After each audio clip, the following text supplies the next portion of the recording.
everyone, welcome back to the channel. I hope you all are doing great. So हम आज की video में discuss करने वाले हैं हमारी साइंस की एनसीईआरटी जो कि आपकी क्लास 10th की एनसीईआरटी बुक है, उसका chapter number 3 which is your metals and non metals. पूरा का पूरा चैप्टर हम इस वीडियो में उसको खत्म करने वाले हैं।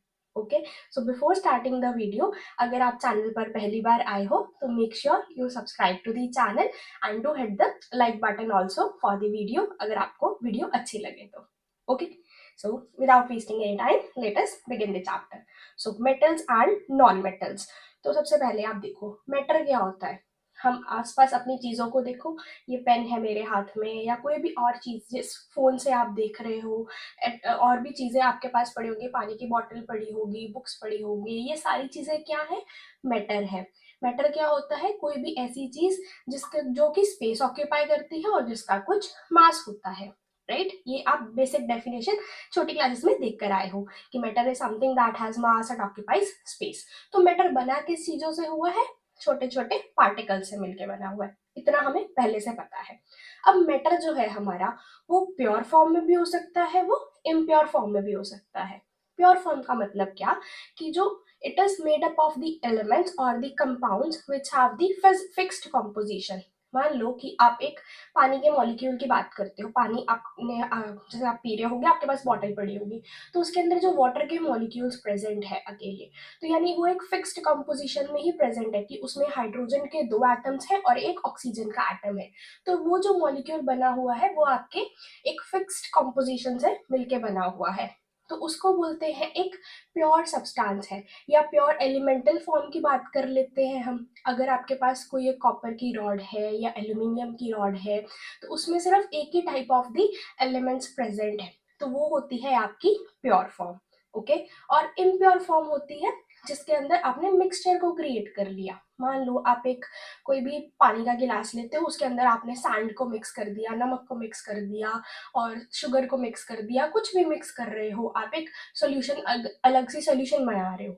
उसके अंदर क्या है, आपने सभी की कॉम्पोजिशन को क्या रखा है, डिफरेंट रखा हुआ है, कोई एक पर्टिकुलर कॉम्पोजिशन से आप उस सोल्यूशन को नहीं बना रहे, तो आपने एक मिक्सचर सा क्रिएट कर दिया, वो हो गई आपकी एक इम्प्योर फॉर्म।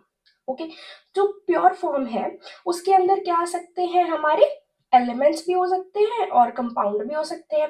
एलिमेंट्स जैसे मैंने बताया, कॉपर की रॉड, आयरन की रॉड ले लो, प्योर फॉर्म वाली जो है, गोल्ड की ऑर्नामेंट्स आते हैं जो कि अगर प्योर फॉर्म में प्रेजेंट है तो वो क्या हो गई, एलिमेंटल फॉर्म हो गई उसकी। और कंपाउंड जिसके अंदर फिक्स्ड रेशो में चीजें कंबाइंड है, जैसे कि आपका वाटर का मॉलिक्यूल। राइट, तो और भी एग्जाम्पल्स इनकी हो सकती है।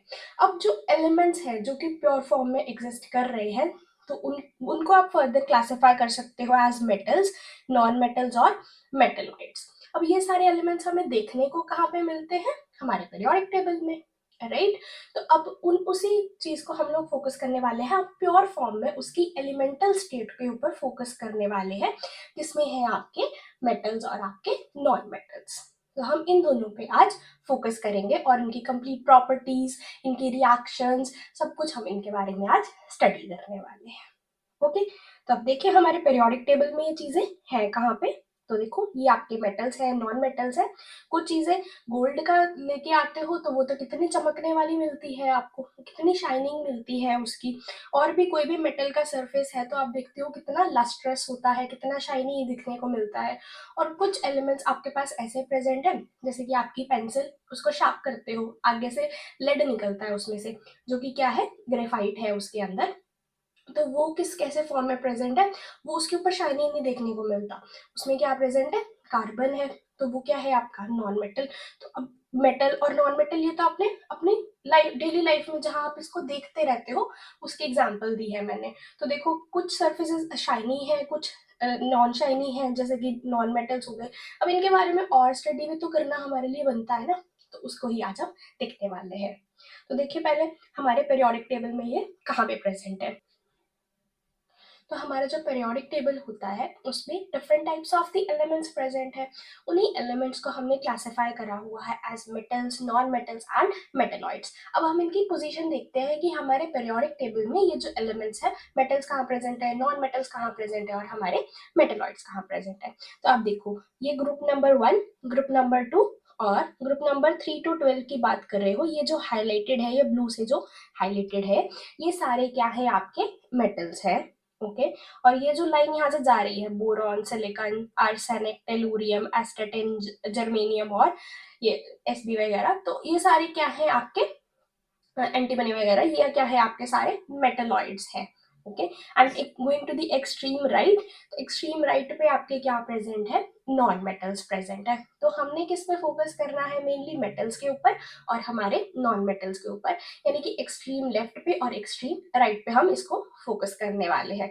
तो अब आप इनकी पोजीशंस तो जान रहे कि ये कहाँ कहाँ पे हमारे पीरियोडिक टेबल में प्रेजेंट है। ओके सो तो आप एक नंबर भी देख सकते हो कि मेटल्स जो है वो जनरली आपकी अमाउंट जो है एलिमेंट्स की वो ज्यादा है as compare to your non metals, and metalloids जो कि प्रेजेंट है आपके एलिमेंटल फॉर्म में वो सबसे लीस्ट अमाउंट में प्रेजेंट है। ओके तो सबसे पहले देखते हैं कि हमारे मेटल्स क्या होते हैं। मेटल्स हमारे वो एलिमेंट्स हैं जो कि टेंडेंसी रखते हैं किसकी, टू लूज द इलेक्ट्रॉन्स। कैसे पता, देखो हमारे जो पीरियोडिक टेबल में ये जो स्पीशीज प्रेजेंट थी, मेटल्स जो थे हमारे ग्रुप नंबर 1 और ग्रुप नंबर 2 के एलिमेंट्स में भी प्रेजेंट है, जिनको क्या बोलते हैं हम, एल्कली मेटल्स और ग्रुप नंबर 1 वालों को, और एल्कलाइन अर्थ मेटल्स हमारे ग्रुप नंबर 2 एलिमेंट्स को। तो इसमें से कोई भी एक एग्जाम्पल उठा के देख लेते हैं, जैसे कि आपका सोडियम देख लो। सोडियम का एटॉमिक नंबर कितना है आपका, 11, right. So atomic number of, यहाँ लिख लेते हैं, atomic number of your sodium is 11। तो इसकी इलेक्ट्रॉनिक कॉन्फ़िगरेशन क्या होगी हमारे पास, 111 नहीं है, ये 11 है। ओके सो इसकी इलेक्ट्रॉनिक कॉन्फ़िगरेशन क्या होगी आपकी, 2, 8 और 1, राइट। तो आउटर मोस्ट शेल में जो कि लास्ट वाला शेल है इसका, उसमें कितने इलेक्ट्रॉन प्रेजेंट है, एक ही इलेक्ट्रॉन प्रेजेंट है। अब ये एक इलेक्ट्रॉन को अपने इजिली लॉस कर सकता है, और अपनी स्टेबल कॉन्फ़िगरेशन जो कि 2, 8, इसका आउटर मोस्ट शेल में कितने, जब इलेक्ट्रॉन को लूज कर देगा तो कितने इलेक्ट्रॉन्स आ जाएंगे इसके पास, 8 इलेक्ट्रॉन्स आ जाएंगे। तो इसका ऑक्टेट जो है वो कंप्लीट हो जाएगा, और इलेक्ट्रॉनिक कॉन्फ़िगरेशन जो है वो अपनी नियॉन गैस जैसी ये अटेन कर सकता है। तो मेटल्स क्या है आपके, ऐसी स्पीशीज जिनकी टेंडेंसी है अपने इलेक्ट्रॉन्स को लूज करने की, राइट। तो ये इसकी डेफिनेशन आपको आई होप क्लियर हो गई। एग्जाम्पल देख लो, आयरन, कॉपर, एल्यूमिनियम, ये सारे क्या है आपके मेटल्स हैं। Okay so moving on to the next one. So basic definition आपको याद रखनी है यही कि मेटल्स की टेंडेंसी क्या होती है, इलेक्ट्रॉन्स को लूज करने की। और अब बात करते हैं हम अगर नॉन मेटल्स की, तो हमारे पेरियोडिक टेबल से हम कोई भी नॉन मेटल उठा लेते हैं। मान लो कि मैं क्लोरीन की बात कर लेती हूँ। क्लोरीन की इलेक्ट्रॉनिक कॉन्फ़िगरेशन क्या हो जाएगी, तो chlorine is your atomic number 17। तो क्या होगी इसकी configuration, 2, 8 and 7, right. So total 17 electrons हो गए। अब देखो आउटर मोस्ट शेल में कितने इलेक्ट्रॉन प्रेजेंट है इसके, 7। एक ही इलेक्ट्रॉन का शॉर्ट है कि अपने ऑक्टेट को कंप्लीट कर ले, नियरेस्ट नोबल गैस आर्गन है इसकी, उसकी इलेक्ट्रॉनिक कॉन्फ़िगरेशन को ये गेन कर सकती है। तो यानी एक इलेक्ट्रॉन का अगर इसको मिल जाता है कहीं से, तो ये अपने ऑक्टेट को कंप्लीट कर सकती है, यानी इसकी टेंडेंसी क्या हो गई, इलेक्ट्रॉन को गेन करने वाली, राइट। सो नॉन मेटल्स क्या है आपके elements that have tendency to gain the electrons are called as your non metals, और ये ऐसे दिखने वाले नॉन मेटल्स हैं आपके।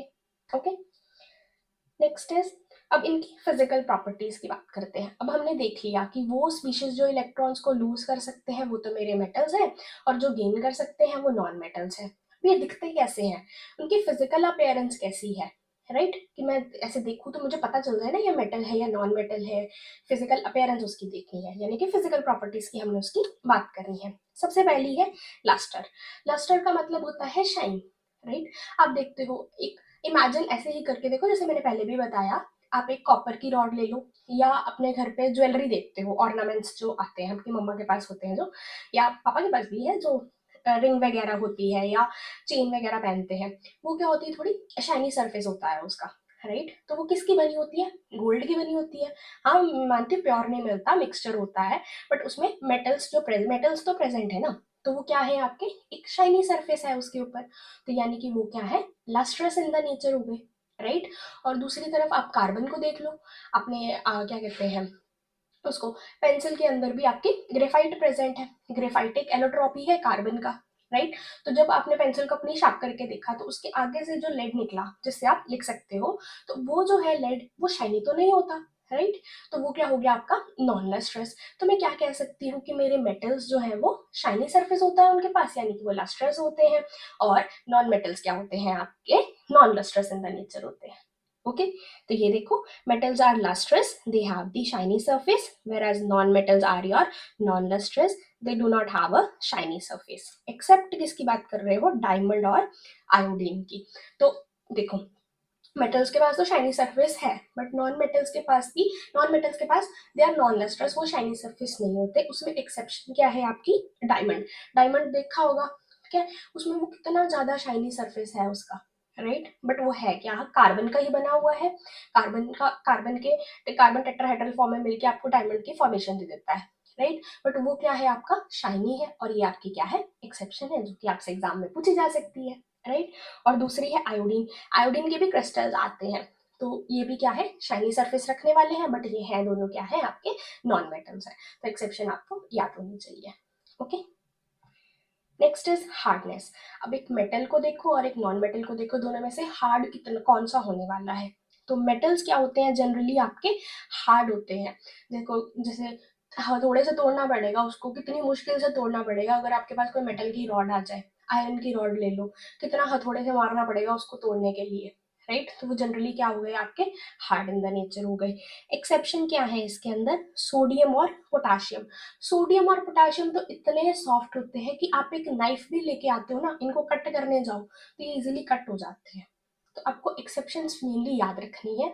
आप कोरिलेट फिजिकल प्रॉपर्टीज को अपनी डेली लाइफ से भी कर सकते हो, कि मैंने जैसे बताया, गोल्ड है आपके पास, कॉपर की रॉड्स आती हैं, आयरन की रॉड्स आती हैं, वो शाइनी सरफेस तो रखती है, यानी वो लस्ट्रस थी, और वो हार्ड इन द नेचर होती है। बट एक्सेप्शन आपको याद रखनी है सोडियम और पोटाशियम की, they are soft and can be cut easily with the help of a knife. ये देखो, ये नाइफ से उसको आप कट भी कर सकते हो, ये यहाँ पे डिपेक्ट हो रहा है।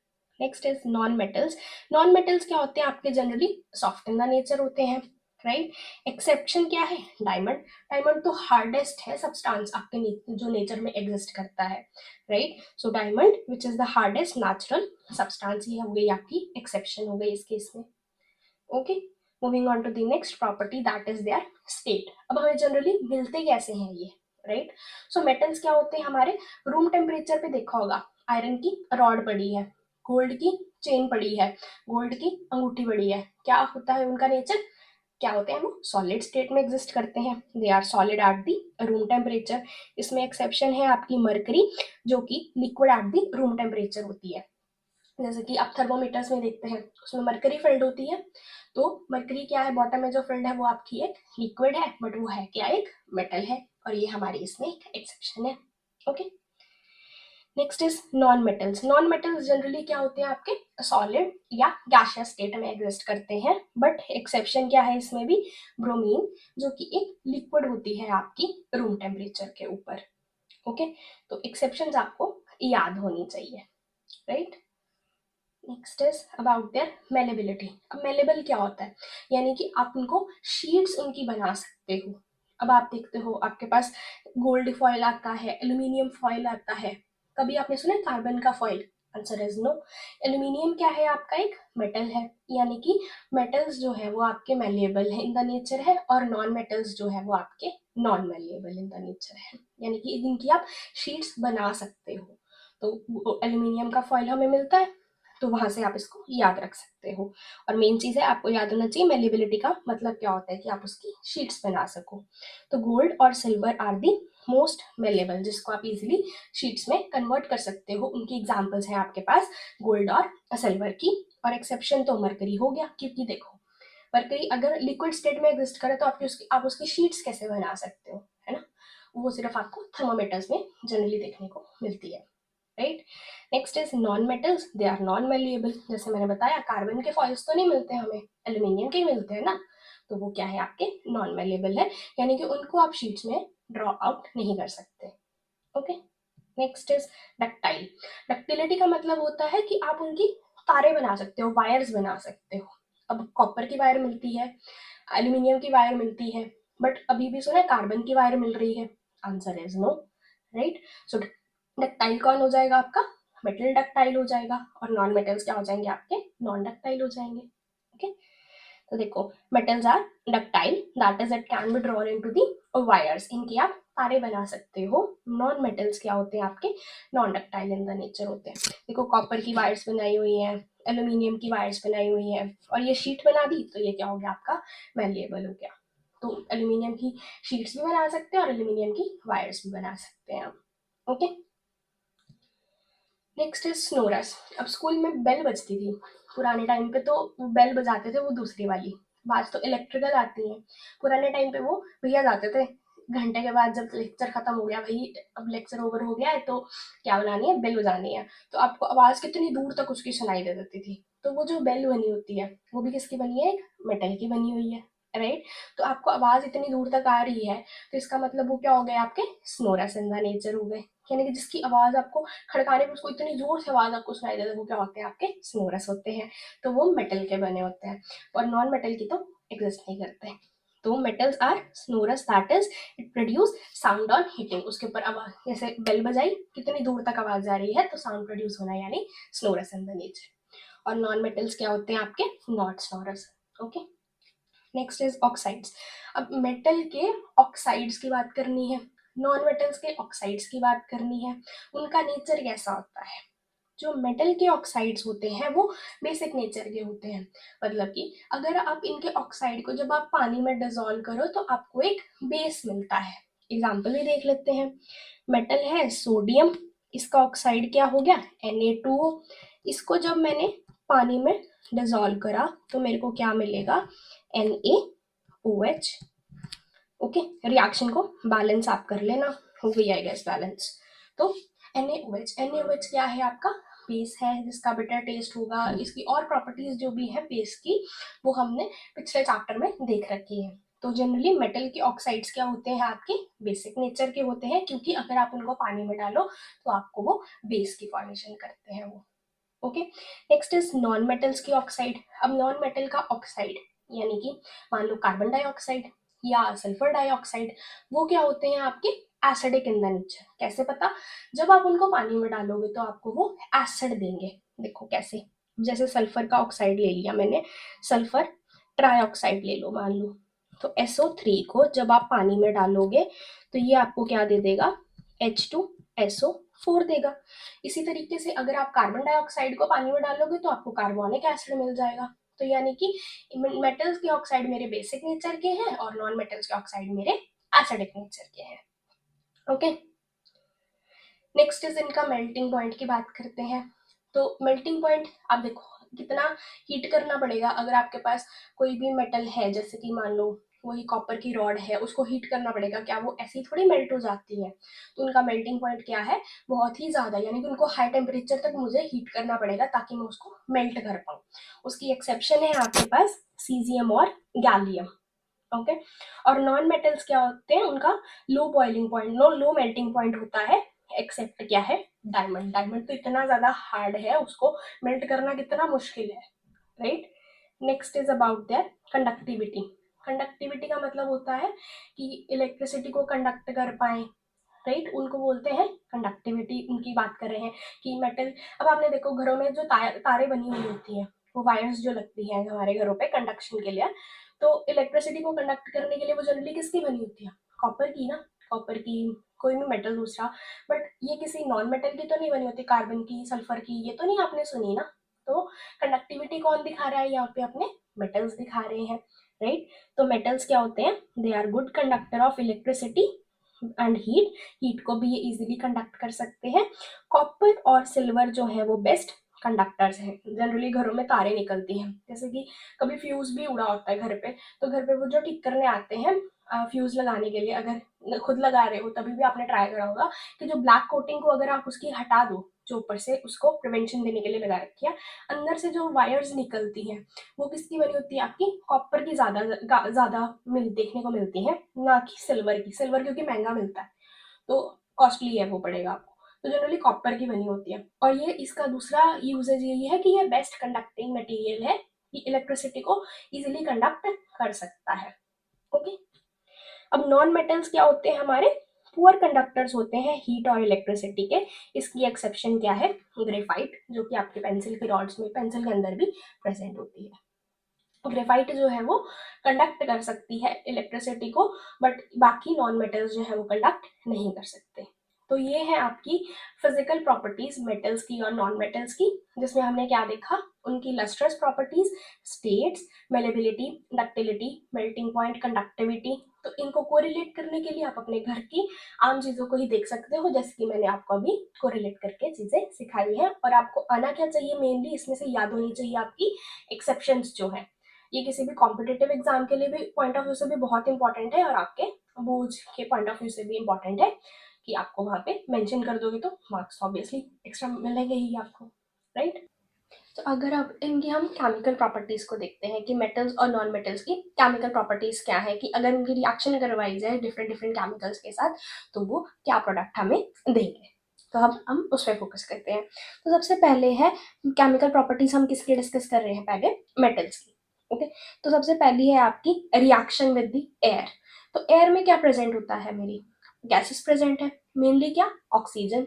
अब मैं जब मेटल को ऑक्सीजन के साथ रिएक्ट करवाऊंगी तो मुझे क्या मिलेगा, मेटल के ऑक्साइड्स मिल जाएंगे। यानी कि metals they are going to react with the air to form the metal oxides. यानी कि अगर कॉपर है, कॉपर को ऑक्साइड ऑक्सीजन के साथ वो रिएक्ट कर रहा है तो वो आपको क्या दे देगा, कॉपर का ऑक्साइड मिल जाएगा। और एल्यूमिनियम को जब ऑक्सीजन के साथ रिएक्ट करोगे तो एल्यूमिनियम का ऑक्साइड मिल जाएगा।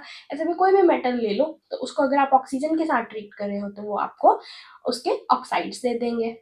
ओके, तो यानी कि ये थी उनकी reaction with the air. Air में जनरली क्या प्रेजेंट होते हैं, हमारी ऑक्सीजन, और ऑक्सीजन के साथ कंबाइन करके वो अपने ऑक्साइड्स की फॉर्मेशन कर देंगे, राइट।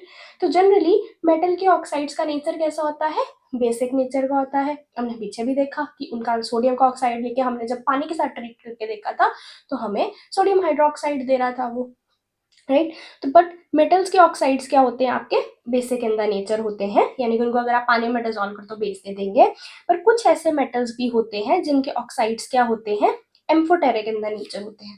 अब एम्फोटेरिक का मतलब क्या होता है, एम्फोटेरिक मतलब ऐसे ऑक्साइड्स जो आपके एसिड के साथ भी रिएक्ट कर सकते हैं और जो आपके बेस के साथ भी रिएक्ट कर सकते हैं, वो होते हैं आपके एम्फोटेरिक ऑक्साइड्स। इसके एग्जाम्पल है आपके पास, जैसे कि एल्यूमिनियम का ऑक्साइड और जिंक का ऑक्साइड।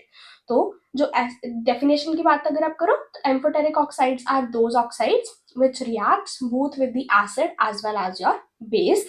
तो उसकी एग्जांपल अगर आपको लिखनी हो तो ये रिएक्शंस आप उसमें मेंशन कर सकते हो। तो सच मेटल ऑक्साइड्स जब आप उनको एसिड के साथ या बेस के साथ ट्रीट करोगे तो वो आपको सॉल्ट और वाटर की फॉर्मेशन दे देंगे। तो जब रिएक्ट करवा रहे हो तो प्रोडक्ट क्या मिलेगा, सॉल्ट और वाटर। अब एल्यूमिनियम की एग्जांपल देख लो, Al2O3 एल्यूमिनियम का ऑक्साइड, इसको जब मैंने HCl के साथ रिएक्ट करवाया तो आपको क्या मिलेगा, सॉल्ट मिलेगा AlCl3, और साथ में क्या मिल जाएगा, आपको वाटर मिल जाएगा। और यही अगर एल्यूमिनियम का ऑक्साइड को मैं बेस के साथ अगर रिएक्ट करवाती हूँ तो मुझे सोडियम एल्यूमिनेट मिल जाएगा, NaAlO2, जिसको बोलते हैं सोडियम एल्यूमिनेट, और साथ में क्या मिलेगा, आपको वाटर मिलेगा। तो ऐसे ऑक्साइड्स जो कि acid as well as base के साथ रिएक्ट कर सकते हैं वो क्या होते हैं, हमारे एम्फोटेरिक ऑक्साइड। पर मेटल के ऑक्साइड जनरली बेसिक नेचर के होते हैं, बट ये कुछ एक्सेप्शंस है, जैसे कि एल्यूमिनियम का ऑक्साइड और जिंक का ऑक्साइड, जिनको आप एसिड के साथ भी ट्रीट कर सकते हो और एज बेस के साथ भी ट्रीट कर सकते हो। ऐसा क्या है, देखो बेसिक नेचर के अगर ऑक्साइड्स प्रेजेंट है नेचर में, तो अगर आप वो बेसिक नेचर है तो वो रिएक्ट किसके साथ करने चाहिए, जनरली एसिड के साथ करने चाहिए। बट कुछ ऐसे भी हैं जो एसिड के साथ भी रिएक्शन दिखाते हैं और वो बेस के साथ भी रिएक्शन दिखा देते हैं। ओके, तो एल्यूमिना और जिंक ऑक्साइड उसमें से एक, ये कुछ एग्जांपल्स है।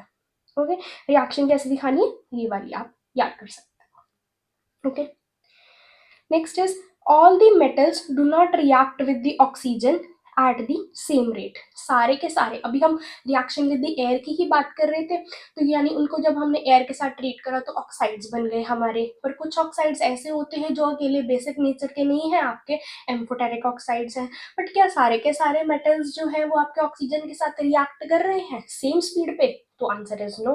तो सारे के सारे मेटल्स आपके ऑक्सीजन के साथ सेम रेट का मतलब सेम स्पीड पे वो उसके साथ रिएक्शन नहीं दिखाते। सोडियम और पोटाशियम जो है वो आपके ऑक्सीजन के साथ रिएक्ट करते हैं विग्रेसली, मतलब बहुत जल्दी से उसके साथ रिएक्ट कर सकते हैं। ये दोनों हाईली रिएक्टिव स्पीशीज है, ऑक्सीजन के साथ वो जल्दी से रिएक्ट कर सकते हैं। As they catch fire. अगर आप उसको एटमॉस्फेयर में रख देते हो तो वो उनको आग लग सकती है। पानी, क्योंकि हवा में क्या प्रेजेंट है, आपके मॉइस्चर भी प्रेजेंट है, तो ये आग भी लग सकती है इसके अंदर। तो इसीलिए उनको स्टोर करा जाता है किसके अंदर, केरोसिन या पेट्रोल के अंदर आप उनको स्टोर करके रखते हो ताकि उसको आग ना लगे, यानी they do not catch the fire. So if kept in open, so they are kept in kerosene or petrol to prevent it from the accidental fires. आग ना लग जाए इसीलिए बाहर रखते हैं। नेक्स्ट इज, अब ये दोनों तो बहुत ही ज्यादा रिएक्टिव है। आयरन जो है वो do not burn on heating, but iron के जो फिलिंग्स होते हैं वो बर्न करते हैं विग्रेसली। आयरन जो है एज सच अगर आप उसकी रॉड को हीट करते हो तो वो विग्रेसली बर्न नहीं करती, बट अगर आप उसकी फिलिंग्स, यानी कि जैसे आयरन की फिलिंग्स में मैंने अपनी नेल्स बने होते हैं, जैसे आयरन के नेल्स हो गए, फिलिंग का मतलब छोटे छोटे उसके टुकड़े बनाया, छोटे छोटे पीसेस में वो जो अगर मिल रही है आपको, तो वो अगर आप उसको बर्न करते हो तो वो विग्रेसली कर देती है। नेक्स्ट इज गोल्ड और सिल्वर की बात अगर हम करें तो they do not react with the oxygen, ये ऑक्सीजन के साथ रिएक्ट नहीं करते।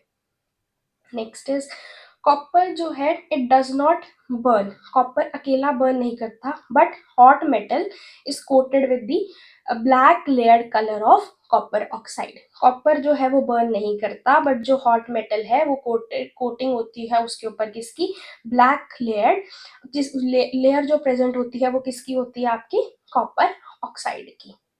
Okay, next is magnesium, aluminium और जिंक की बात अगर आप करोगे, they are coated with the thin layer of oxide to prevent them from further oxidation. इनके ऊपर एक लेयर होती है किसकी, ऑक्साइड की, जो कि फर्दर ऑक्सीडेशन होने में क्या कर देती है, उसको प्रिवेंट कर देती है। ओके, नेक्स्ट इज मेटल के ऑक्साइड्स जो होते हैं वो आपके पानी के अंदर इनसॉल्युबल होते हैं, बट कुछ ऐसे भी हैं जो कि पानी के अंदर आपके डिसॉल्व कर जाते हैं। अब मेटल के ऑक्साइड्स क्या थे, हमारे बेसिक नेचर के, और ऐसे बेस जो पानी में डिसॉल्व कर जाए उनको हम क्या बोलते हैं, एल्कलीज बोलते हैं। ये हमने पिछले वीडियो में भी देखा था। तो वही है यहाँ पे, मेटल के ऑक्साइड्स जो हैं वो आपके इनसॉल्युबल होते हैं पानी के अंदर, बट कुछ ऐसे ऑक्साइड्स जो कि आपके पानी के अंदर सॉल्युबल है उनको क्या बोला जाता है, एल्कलीज। एग्जाम्पल देख लो, सोडियम का ऑक्साइड लिया, पानी के साथ ट्रीट करा, क्या मिल गया आपको, सोडियम हाइड्रोक्साइड, जो कि पानी में डिसॉल्व करता है, तो ये क्या हो गया आपका एल्कली। और दूसरा है पोटाशियम का, वो भी क्या है आपका एल्कली, पोटाशियम हाइड्रोक्साइड हो गया जैसे कि। ओके, तो आगे है, अब हमने देख लिया रिएक्शन वो एयर के साथ कैसे दिखाती है। दूसरी है आपकी रिएक्शन विद दी वाटर। तो जब आपका मेटल एक वाटर के, मेटल जो है वाटर के साथ रिएक्ट करेगा तो वो आपको क्या प्रोडक्ट मिलेंगे, उस केस में मेटल के ऑक्साइड्स मिलेंगे और साथ में हाइड्रोजन गैस इवॉल्व होगी।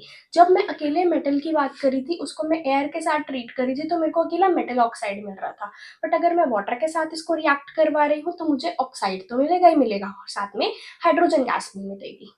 ओके, अगर वो मेरे मेटल ऑक्साइड जो बना है वो पानी में फर्दर डिसॉल्व हो जाए तो वो क्या हो जाएगा, वो मेरे को मेटल का हाइड्रोक्साइड बना देगा। तो यानी कि पानी के साथ ट्रीट करने से मुझे हाइड्रोजन गैस और मेटल ऑक्साइड मिल रहे थे, बट अगर मेरा मेटल का ऑक्साइड फर्दर डिसॉल्व कर जाए वाटर के अंदर तो मेरे को मेटल के हाइड्रोक्साइड्स मिल जाएंगे। तो देखो यही है, मेटल वाटर के साथ रिएक्ट करके मेटल का ऑक्साइड देगा और साथ में हाइड्रोजन गैस की प्रोडक्शन, बट मेटल ऑक्साइड्स अगर मेरे पानी में डिसॉल्व कर जाए तो मेरे को मेटल हाइड्रोक्साइड्स मिल जाएंगे। ओके, बट सारे के सारे मेरे मेटल्स जो है वो पानी के साथ रिएक्ट नहीं करते, और जो मेटल्स रिएक्ट भी कर रहे हैं वो सारे डिफरेंट रेट पे रिएक्ट करने वाले हैं। कैसे, देखो, अब कुछ तो है जो कोल्ड वाटर के साथ रिएक्ट कर सकते हैं, कुछ तो उनको हॉट वाटर की रिक्वायरमेंट है, कुछ को स्टीम की भी रिक्वायरमेंट हो सकती है, तो इनके रेट्स जो है वो डिफरेंट डिफरेंट है। देखो, कोल्ड वाटर के साथ रिएक्ट करने वाला कौन है, जो कि मेरे हाईली रिएक्टिव है, जैसे कि सोडियम, पोटाशियम और कैल्शियम की बात अगर आप करो, तो इनके ऑक्साइड्स, इनको जब आप पानी, इनके मेटल को जब आप पानी के साथ रिएक्ट करवाते हो तो आपको NaOH और हाइड्रोजन मिल गया, साथ में हीट इतनी प्रोड्यूस हो गई। तो यानी कि इतने ज्यादा इनकी रिएक्टिविटी ज्यादा होने के कारण ये क्या करेंगे, ज्यादा विग्रेसली आपको रिएक्शन देंगे, और आपको पानी भी गर्म नहीं करना पड़ता। सिंपली अगर आप कोल्ड वाटर भी लेके आते हो और इसमें सोडियम का टुकड़ा अगर आपने डाल दिया ना तो इतनी ज्यादा हीट प्रोड्यूस होती है और आग भी लग जाती है, पानी के अंदर आग लग जाती है। आप वीडियो देख सकते हो, कोई भी मेटल को उसके अंदर, पानी के अंदर जब भी डाला तो इतनी ज्यादा हीट इवॉल्व होती है, इतनी ज्यादा एक्सोथर्मिक रिएक्शन होती है ये आपकी। बहुत ही ज़्यादा रिएक्टिव मेटल्स है क्योंकि ये आपके। और यही अगर आप कैल्शियम को पानी के साथ अंदर आप अगर डिजोल्व करो तो आपको उसका हाइड्रोक्साइड मिल रहा है, यानी कि, और साथ में हाइड्रोजन गैस भी इवॉल्व हो रही है। बट ये क्या करेगा, उसके सोडियम और पोटाशियम के कंपैरिजन में कम विग्रसली रिएक्ट कर रहा है। इसमें हीट की एवोल्यूशन उतनी नहीं देखने को मिलती, यानी कि उनके कंपैरिजन में ये काफी कम है।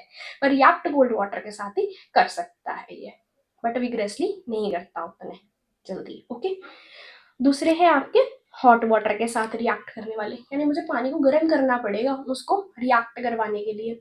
उसकी एग्जांपल क्या है आपके पास, मैग्नीशियम। अब मैग्नीशियम को जब आपने पानी के साथ रिएक्ट करवाया तो क्या बने, मैग्नीशियम हाइड्रोक्साइड और साथ में हाइड्रोजन गैस की प्रोडक्शन हो गई। ओके, और कुछ है जो कि स्टीम के साथ रिएक्ट करेंगे, यानी मुझे पानी को और भी ज्यादा गर्म करना पड़ेगा, वेपर स्टेट में स्टीम में चला गया, स्टीम की रिक्वायरमेंट है। वो कौन रिएक्ट करेगा, एल्यूमिनियम, आयरन और जिंक। तो ये उनकी रिएक्शंस है जब आप पानी के अंदर उनको डिसॉल्व करोगे। तो इस केस में देखो आपको सिर्फ उनके ऑक्साइड्स मिल रहे हैं। ऊपर देखा तो आपने क्या मिल रहा था, आपको हाइड्रोक्साइड्स मिल रहे थे जब आप कोल्ड वाटर और हॉट वाटर के एग्जाम्पल देख रहे थे। तो क्या थे, यानी कि उनके जो ऑक्साइड्स बने वो पानी में फर्दर सॉल्युबल थे, जैसे कि सोडियम का, पोटेशियम का, कैल्शियम का और मैग्नीशियम का। मैग्नीशियम ने हॉट वाटर में पहले डिसॉल्व होकर अपने ऑक्साइड बनाया होगा, और वही ऑक्साइड पानी में डिसॉल्व होकर आपको हाइड्रोक्साइड की फॉर्मेशन कर देगा। और वही कोल्ड वाटर में सोडियम और पोटेशियम रिएक्ट कर रहे थे बहुत ही ज्यादा विग्रेसली, और कैल्शियम भी रिएक्ट कर जाता है, उसका ऑक्साइड जो बनता है वो पानी में फर्दर डिसॉल्व करके आपको हाइड्रोक्साइड की फॉर्मेशन दे रहा है, राइट। बट अगर मैं स्टीम की बात कर रही हूँ तो यानी मेरी रिएक्टिविटी जो है वो कम हो गई, और वो जो ऑक्साइड्स थे मेरे पानी में डिसॉल्व नहीं कर रहे। उनके एग्जाम्पल्स क्या हैं आपके पास, जिंक, एल्यूमिनियम और आयरन। इन्होंने क्या दिया, मुझे सिर्फ ऑक्साइड तक ही अपनी रिएक्शन को रोक दिया, फर्दर पानी में इन्होंने डिसॉल्व नहीं हुए ये। ओके, और देखो अगर मैग्नीशियम जो ऊपर रिएक्ट करा था हॉट वाटर के साथ, वो फ्लोट करता है क्योंकि बबल्स ऑफ हाइड्रोजन जो है वो उसके सरफेस के ऊपर स्टिक कर जाते हैं। यानी कि जब मैंने मैग्नीशियम को पानी के अंदर डाला, मैग्नीशियम हाइड्रोक्साइड बन गया, अब उसके ऊपर ही क्या है, हाइड्रोजन चिपक गई, जिसके कारण क्या है, वो पानी के सरफेस के ऊपर ही तैरता रहेगा, यानी फ्लोट करता रहेगा। ओके, और कुछ ऐसे मेटल्स भी हैं कि जो बिल्कुल ही रिएक्ट नहीं करते, जैसे कि कॉपर हो गया, पानी के साथ रिएक्शन नहीं दिखाते, यानी कि कॉपर हो गया, सिल्वर हो गया, गोल्ड हो गया और लेड हो गया।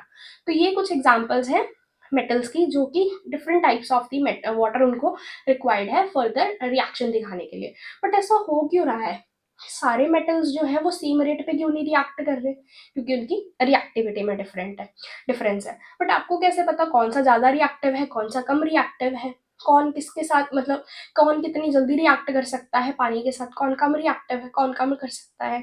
उसके लिए हमारे पास एक दी गई है हमें एक रिएक्टिविटी सीरीज, जो कि है ऊपर है आपके सोडियम पोटाशियम, जैसे पोटाशियम, सोडियम, फिर आते हैं कैल्शियम, मैग्नीशियम, एल्यूमिनियम। अब आप देखो सोडियम और पोटाशियम जो थे, पोटाशियम और सोडियम इसमें दिया हुआ है, तो के और Na जो है ये आपके बहुत ही ज्यादा हाईली रिएक्टिव है। इन सीरीज में हमने मोस्ट रिएक्टिव से लीस्ट रिएक्टिव मेटल को अरेंज कर रखा है फ्रॉम टॉप टू बॉटम। तो सबसे ज्यादा रिएक्टिव क्या हो गए मेरे, सोडियम और पोटाशियम, और लीस्ट रिएक्टिव क्या है मेरे, ये देखो कॉपर, सिल्वर, गोल्ड, मरकरी, ये सारे क्या है, लीस्ट रिएक्टिव है। तभी आप देखो सोडियम और पोटेशियम इतने ज्यादा रिएक्टिव थे, तभी तो वो कोल्ड वाटर के साथ भी रिएक्शन इतने विग्रसली दिखा रहे थे, इतनी हीट इवॉल्व कर रहे थे वो, राइट। और जैसे जैसे आप नीचे जाते जा रहे हो उनकी रिएक्टिविटी कम होती जा रही है। जैसे सोडियम पोटेशियम ने तो बहुत ही विग्रसली रिएक्शन को दिखा दिया, जैसे ही मैं कैल्शियम पे गई उसके सोडियम पोटेशियम के कंपैरिजन में कम रिएक्टिव हो गई है। तो इन्होंने किसके साथ, इन्होंने रिएक्शन तो कोल्ड वाटर के साथ दिखा दी बट उतनी विग्रसली नहीं दिखाई। नेक्स्ट इज मैग्नीशियम पे जब मैं गई तो ये और भी नीचे चला गया रिएक्टिविटी सीरीज में। इसने किसके साथ रिएक्शन दिखाई आपको, हॉट वाटर के साथ रिएक्शन दिखाई।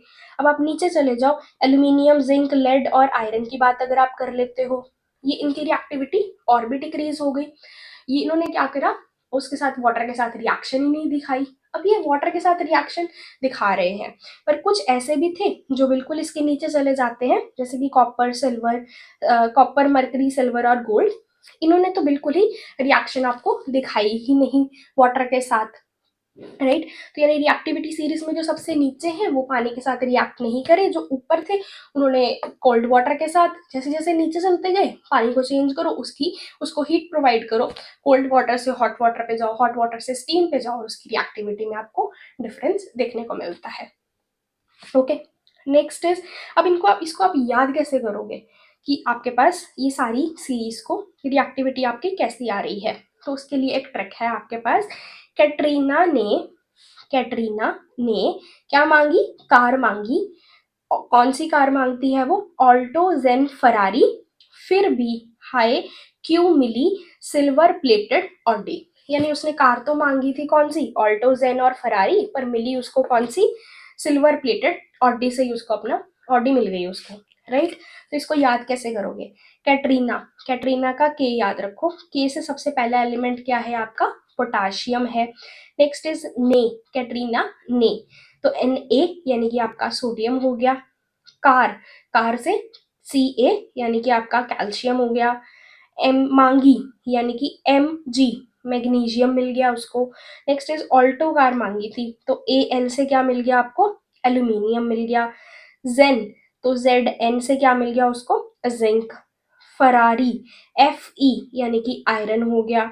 फिर बी, पहला पहला लेटर उठा लो इनका, पी बी यानी कि उसको क्या मिला यहाँ से? लेड। हाई, हाई का एच, हाइड्रोजन हो गया। नेक्स्ट इज क्यू यानी कि कॉपर हो गया। मिली, एम है यहाँ पे, एम है यहाँ पे मरकरी के लिए स्टैंड करता है, और मरकरी का सिंबल क्या होता है आपका? H G. सिल्वर, सिल्वर तो सिल्वर ही, A G. Next is plated का प्लेटिनम, पी से प्लेटिनम। और ऑडी, एयू, एयू क्या होता है आपका? गोल्ड होता है। तो इस ट्रिक से आप उसको याद कर सकते हो, और ये एक्टिविटी सीरीज के बेसिस पर ही आप देख सकते हो कि कौन कोल्ड हॉट वाटर के साथ रिएक्ट कर रहा है, कौन कोल्ड के साथ कर रहा है, कौन स्टीम के साथ कर रहा है। और जो हाइड्रोजन से नीचे वाले थे उन्होंने कोई भी रिएक्शन आपको वाटर के साथ नहीं दिखाई। ये उसको याद करने की ट्रिक है। कैटरीना ने मांगी क्या? कैटरीना ने कार मांगी, कौन सी? ऑल्टो जेन फरारी। फिर भी हाय क्यों मिली सिल्वर प्लेटेड ऑडी। तो ये आप लाइन याद कर लो, और 2-4 बार आप इसको बोलोगे तो आपको इजीली याद हो जाएंगे सारे के सारे रिएक्टिविटी सीरीज के एलिमेंट्स। ओके, तो ये थी आपकी रिएक्शन जो कि वाटर के साथ मेटल्स की हमने दिखाई थी, जिसके अंदर हमें क्या मिल रहे थे? हाइड्रोजन गैस की प्रोडक्शन थी, और मेटल ऑक्साइड्स थे, वो फर्दर डिसॉल्व होकर आपको मेटल के हाइड्रोक्साइड्स की फॉर्मेशन कर रहे थे। अब हम देखते हैं उनकी रिएक्शन जो है वो एसिड्स के साथ कैसे करते हैं। मेटल्स जो है वो एसिड जो कि डाइल्यूट फॉर्म में है, यानी उनकी कंसंट्रेशन को एसिड की आपने क्या लिया हुआ है? अब कम लिया हुआ है। तो उसके साथ वो कैसे रिएक्ट करेंगे? जब मेटल को आप एसिड के साथ रिएक्ट करवाओगे तो आपको सॉल्ट और हाइड्रोजन गैस प्रोड्यूस होने वाली है। देखो, मेटल्स जो है एसिड के साथ रिएक्ट करके आपको सॉल्ट और हाइड्रोजन गैस की प्रोडक्शन करेंगे। ये कुछ एग्जांपल्स हैं। आयरन को HCl के अंदर डिसॉल्व करा तो FeCl3 और हाइड्रोजन मिल गया। मैग्नीशियम ने मैग्नीशियम क्लोराइड दे दिया, साथ में हाइड्रोजन गैस निकाल दी। जिंक ने जिंक क्लोराइड दे दिया, साथ में हाइड्रोजन गैस मिल गई। एल्यूमिनियम HCl के साथ रिएक्ट करके AlCl3 और हाइड्रोजन गैस की प्रोडक्शन कर रहा है। तो different types of the elements को जब आप मेटल्स को अपने एसिड के साथ रिएक्ट करा तो उसने हाइड्रोजन गैस की प्रोडक्शन दे दी और साथ में अपने सॉल्ट की फॉर्मेशन कर दी। कॉपर, सिल्वर और मरकरी जो थे वो do not react with the dilute acids. देखो, अब ये था कि मेटल्स जो रिएक्टिविटी सीरीज में ही आप देखो, जो नीचे वाले मेटल्स प्रेजेंट हैं इन्होंने क्या कर रहे हैं? ये हाइड्रोजन से नीचे आते हैं, तो ये पानी के साथ भी इन्होंने कोई भी रिएक्शन नहीं दिखाई थी और एसिड के साथ भी नहीं दिखा रही। रीजन क्या है ऐसा? अब यानी कि इनकी रिएक्टिविटी जो है वो हाइड्रोजन के कंपैरिजन में कम है, क्योंकि नीचे प्रेजेंट है। अब इनकी रिएक्टिविटी जब कम है तो वो हाइड्रोजन जिसमें कंपाउंड में प्रेजेंट है, जैसे कि मॉलिक्यूल्स प्रेजेंट थे आपके पास वाटर का हो गया या एसिड प्रेजेंट है, उसमें से क्योंकि हाइड्रोजन ही तो डिस्प्लेस हो रही है, उसमें पिछले वाटर के केस में भी हाइड्रोजन गैस रिलीज हो रही थी, और इस केस में भी क्या है आपकी हाइड्रोजन गैस रिलीज हो रही है। हाइड्रोजन को उसके मॉलिक्यूल से कौन डिस्प्लेस कर सकता है? जो उससे ज्यादा रिएक्टिव होगा, तभी उसको हटा के खुद उसकी जगह पे आ सकता है ना। डिस्प्लेसमेंट रिएक्शन याद करो, वही तो थी कि आयरन जो है वो ज्यादा रिएक्टिव है अब हाइड्रोजन से, तभी उस हाइड्रोजन को वो धक्का मार के खुद क्लोरीन के साथ बॉन्डिंग करके हाइड्रोजन को एज अ गैस निकाल सकता है। मैग्नीशियम भी ऊपर है, देखो मैग्नीशियम भी ऊपर है हाइड्रोजन के कंपैरिजन में, तो तभी तो हाइड्रोजन मैग्नीशियम जो है हाइड्रोजन को उसके मॉलिक्यूल से डिस्प्लेस कर पा रहा है। पानी के केस में भी ऐसा ही था, तभी तो वो उसके ऑक्साइड या हाइड्रोक्साइड वो तभी बना पा रहे थे क्योंकि वो उससे ऊपर प्रेजेंट है। बट हाइड्रोजन से नीचे वाले जो है वो उसको उसके मॉलिक्यूल से डिस्प्लेस नहीं कर पाएंगे क्योंकि उनकी रिएक्टिविटी ही नहीं है, इतनी उनमें ताकत ही नहीं है कि मैं उनको हाइड्रोजन को बाहर फेंक पाए उसके मॉलिक्यूल से। ओके, तो यही है कि कॉपर, सिल्वर, मरकरी ये मेरे डाइल्यूट एसिड्स के साथ रिएक्ट नहीं करते। Metals which are present above hydrogen can displace hydrogen from the acids, जो हमने अभी देखा कि जिनकी ताकत उससे ज्यादा होने वाली है, क्योंकि अब मेरे HCl हाइड्रोजन को बाहर निकालना है, उसकी जगह पे जो भी आ रहा है वो उससे ज्यादा रिएक्टिव होगा तभी उसको धक्का मार पाएगा ना, तो वो कौन कर पा रहा है, जो उससे ऊपर वाले एलिमेंट्स हैं आपके रिएक्टिविटी सीरीज के। ओके, नेक्स्ट क्या है, एक नोट है कि अभी हमने बोला कि एसिड्स के साथ जब भी रिएक्शन आप दिखाते हो तो मेटल्स आपको क्या देते हैं, सॉल्ट, और साथ में हाइड्रोजन गैस की प्रोडक्शन कर रहे थे। बट हाइड्रोजन गैस आपकी इवॉल्व नहीं होती जब आपका एसिड क्या होता है, नाइट्रिक एसिड। क्यों नहीं होती, क्योंकि नाइट्रिक एसिड जो है वो आपका एक ऑक्सीडाइजिंग एजेंट है, दूसरे को वो ऑक्सीडाइज कर देगा। तो क्या होगा, बिकॉज नाइट्रिक एसिड क्या है, एक स्ट्रॉन्ग ऑक्सीडाइजिंग एजेंट है, और वो किसको ऑक्सीडाइज कर देता है, हाइड्रोजन जो प्रोड्यूस होगी वो उसको वाटर में ऑक्सीडाइज कर देगा। ऑक्सीडेशन का मतलब एडिशन ऑफ ऑक्सीजन होता है ना, तो जो हाइड्रोजन गैस प्रोड्यूस हो रही थी उसको ऑक्सीडाइजिंग एजेंट मिल रहा था, कौन सा, नाइट्रिक एसिड प्रेजेंट है वहां पे, वो ऑक्सीजन प्रोवाइड करके उसको वाटर में, हाइड्रोजन को वाटर में कन्वर्ट कर देगा। तो खुद वो रिड्यूस हो जाएगा, ऑक्सीडाइजिंग एजेंट वही होता है ना जो दूसरे को ऑक्सीडाइज करे और खुद क्या हो जाए, रिड्यूस हो जाए, और खुद वो रिड्यूस होगा किसमें, नाइट्रोजन के ऑक्साइड्स में, जो कि है NO, N2O और NO2। तो इसमें वो, इसलिए नाइट्रिक एसिड के साथ में वो हाइड्रोजन गैस की प्रोडक्शन वहां पे नहीं हो रही, क्योंकि हाइड्रोजन जो प्रोड्यूस हो रही थी वो तो मेरी वाटर में कन्वर्ट हो गई, किसकी मदद से, जो नाइट्रिक एसिड प्रेजेंट था। ओके, एक्सेप्ट क्या देख लो, मैग्नीशियम और मैंगनीज, इनके साथ वो नाइट्रिक एसिड रिएक्ट करके आपको हाइड्रोजन गैस दे सकता है, बाकी मेटल्स के साथ वो रिएक्शन नहीं दिखाता, हाइड्रोजन गैस की प्रोडक्शन वो नहीं करता, बट मैग्नीशियम और मैंगनीज के साथ वो रिएक्ट कर सकता है और हाइड्रोजन गैस की प्रोडक्शन हो जाएगी। तो मैंगनीज और मैग्नीशियम को याद रख लो। ओके, तो ये थी उनकी रिएक्शंस जो कि एसिड के साथ थे। मेनली हो क्या रहा था, एसिड के साथ और वाटर के साथ रिएक्शन में भी डिस्प्लेसमेंट ही हो रही थी। हाइड्रोजन जो है अपने मॉलिक्यूल से डिस्प्लेस हो रहा था, कौन डिस्प्लेस कर रहा था, जो कि रिएक्टिविटी सीरीज में ऊपर वाले एलिमेंट्स प्रेजेंट थे, राइट। अब डिस्प्लेसमेंट रिएक्शन वही है कि मेटल्स जो कि मेरे हाई रिएक्टिविटी वाले हैं वो डिस्प्लेस करेंगे किसको, metals of the low reactivity वाले। मान लो कि कोई सोल्यूशन प्रेजेंट है जिसके अंदर लो रिएक्टिविटी वाला आपके पास कोई भी एक सोल्यूशन प्रेजेंट है, जैसे कि कॉपर सल्फेट। अब कॉपर रिएक्टिविटी सीरीज में नीचे है, उससे रिएक्टिव ऊपर कौन सा है, आपकी आयरन है। तो आयरन क्या करेगी, उसको उसके एसिड कॉपर सल्फेट के सोल्यूशन से कॉपर को डिस्प्लेस कर देगी, यानी उसको धक्का मार के बाहर निकाल देगी और खुद उसकी जगह पे आ जाएगी। तो क्या बना दिया, आयरन सल्फेट, और साथ में कॉपर क्या निकल गया, एज निकल गया। ऐसा क्यों हो पाया, क्योंकि आयरन जो था वो ज्यादा रिएक्टिव था as compare to the copper. पीछे भी हाइड्रोजन की एग्जांपल्स थी, यहाँ कोई भी और मेटल्स की बात कर रहे हैं, कोई सोल्यूशंस और भी तो हो सकती हैं, सारे सिर्फ एसिड और वाटर तो नहीं है, और भी तो सोल्यूशंस हैं। अब उसके अंदर डिस्प्लेसमेंट रिएक्शन कौन दिखा सकता है, जो उसके ऊपर वाले मेटल्स प्रेजेंट होंगे। ओके, उसमें लेंगे क्या आप, मेटल का सॉल्ट, मेटल आपने ए ले लिया जो कि हाई रिएक्टिविटी वाला होएगा, और सॉल्ट सोल्यूशन बी की प्रेजेंट है जो कि लोअर रिएक्टिविटी वाली है। तो मिलेगा क्या आपको, सॉल्ट सोल्यूशन ए की मिल जाएगी, ए बी में, ए उसको धक्का मारेगा और वो आपको उसका सॉल्ट सोल्यूशन मिल जाएगा, और जो मेटल बी था लोअर रिएक्टिविटी वाला वो बाहर निकल जाएगा। जैसे कि ए आया, ए जो है वो मान लो ज्यादा रिएक्टिव है, और बी सी जो कि सॉल्ट सोल्यूशन प्रेजेंट थी, लो रिएक्टिविटी वाले मेटल की सॉल्ट सोल्यूशन प्रेजेंट थी। अब इसको ए धक्का मारेगा किसको, बी को, बी मेरा बाहर निकल गया और खुद उसने सॉल्ट सोल्यूशन बना लिया। एग्जाम्पल हमने देख लिया आयरन और कॉपर सल्फेट वाला। आयरन जो है वो मेरी ज्यादा रिएक्टिव है एज कम्पेयर टू कॉपर, इसीलिए कॉपर सल्फेट की सोल्यूशन से कॉपर को धक्का मार दिया उसने और खुद आयरन उसकी जगह पे आके सॉल्ट सोल्यूशन बना दिया। यही है आपकी displacement reaction. Okay, next is how metals react with the non metals. अब आपस में ये दोनों कैसे रिएक्ट करने वाले हैं, देखो, reactivity of the elements is the tendency to attain a completely filled valence shell। Her element क्या चाहता है, अपने ऑक्टेट को पूरा करना।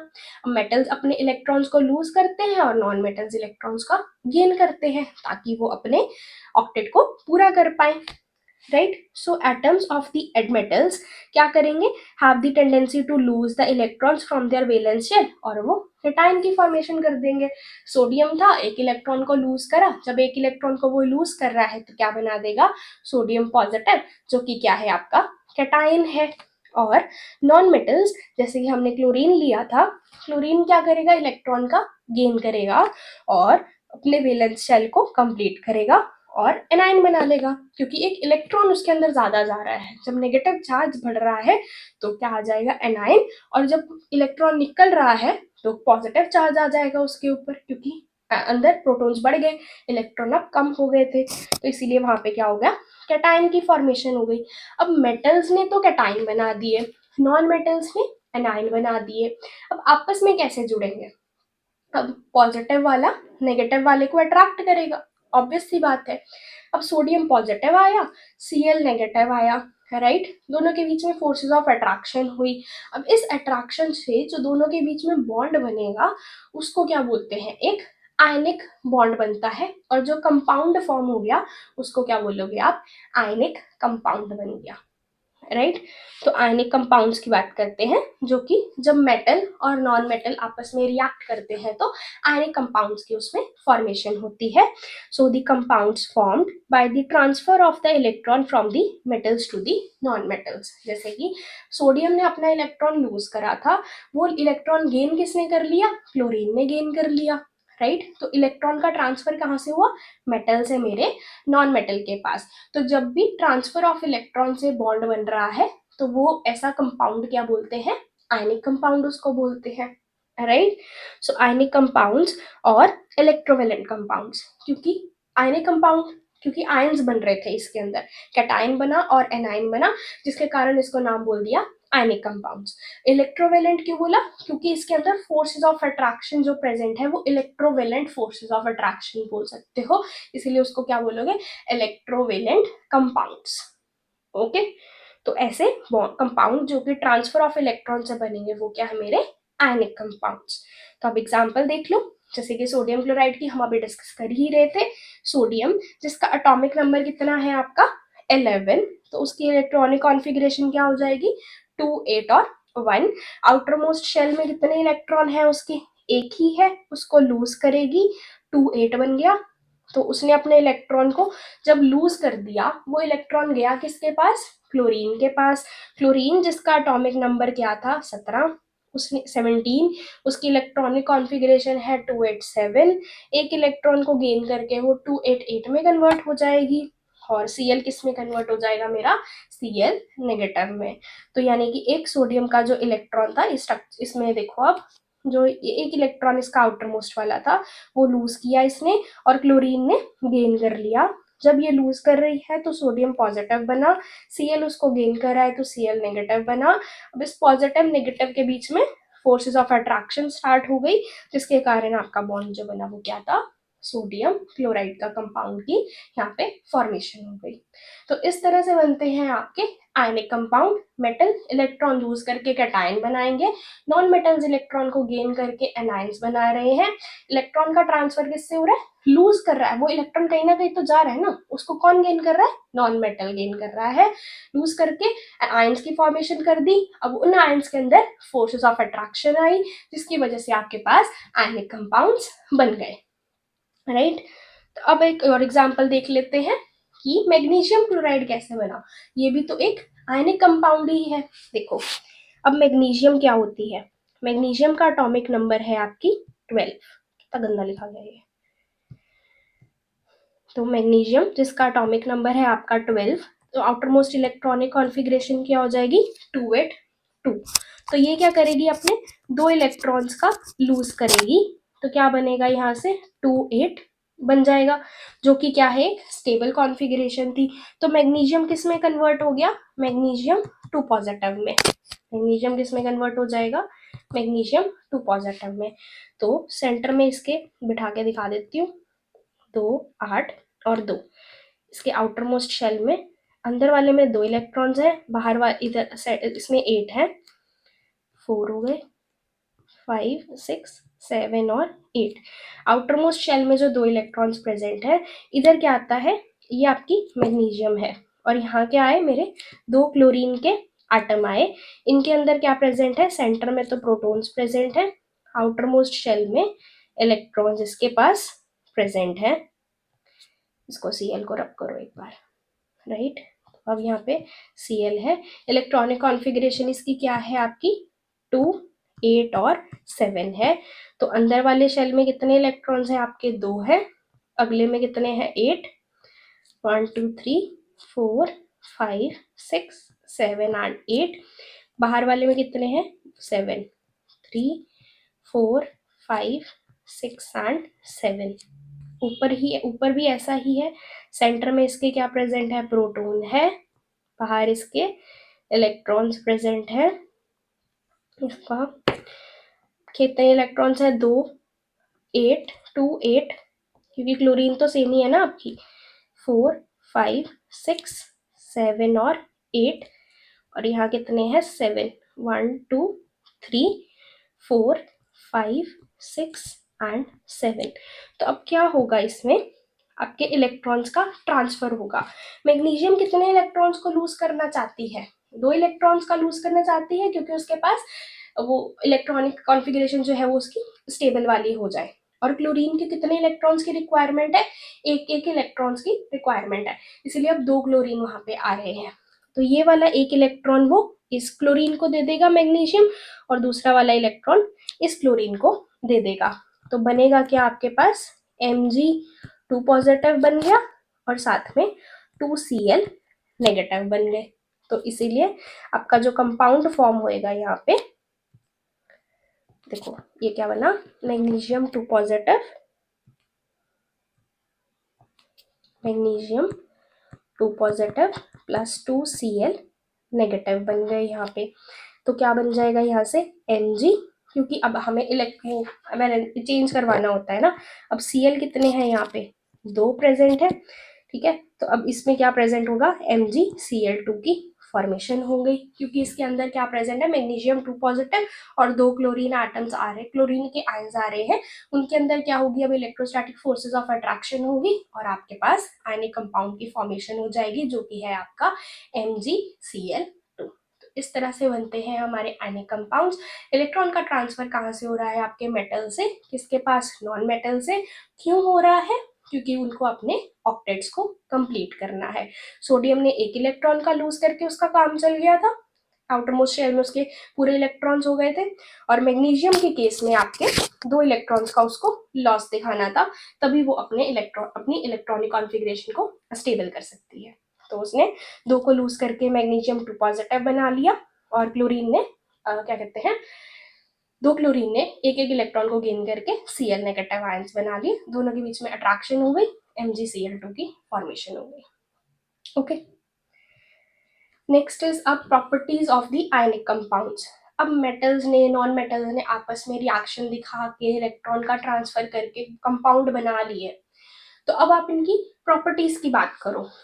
जब भी आपको आयनिक कंपाउंड की प्रॉपर्टीज देखनी है ना, किसको याद कर लो, नमक को याद कर लो, अपने घरों में जो यूज करते हैं। NaCl आपका सॉल्ट ही तो है, आप उसके थ्रू इसकी प्रॉपर्टीज को कोरिलेट कर सकते हो। कैसे, फिजिकल नेचर देखो उसका। अब नमक होता है, वो क्या है, आपको किस फॉर्म में मिलता है, सॉलिड फॉर्म में मिलता है, हार्ड होता है, ब्रिटल होता है। तो ये इसकी प्रॉपर्टी हो गई, फिजिकल प्रॉपर्टी, यानी कि वो दिखने में कैसा है, राइट। तो वो सॉलिड फॉर्म में है, हमें पता ही है। पानी में तो नहीं, वो तो नहीं मिलता, लिक्विड फॉर्म में तो नहीं मिलता, सॉलिड ही होता है आपका, ठीक है। हार्ड होता है और ब्रिटल नेचर का होता है। अब मेल्टिंग और बॉइलिंग पॉइंट की बात करो, नमक को रख दो। कई जगह आज भी हम कई एक बार वो यूज कर सकते हैं ना, बेकिंग के लिए भी हम सॉल्ट को यूज कर देते हैं, वो जो उसके अंदर हाई हैवी बॉटम जो कढ़ाई आती है उसके अंदर भी क्या किया जाता है, नीचे सॉल्ट को बिछा दी, सॉल्ट की लेयर करके फिर ऊपर बेकिंग बेकिंग के लिए अपनी वो केक वगैरह के लिए ट्रे को रख देते हैं।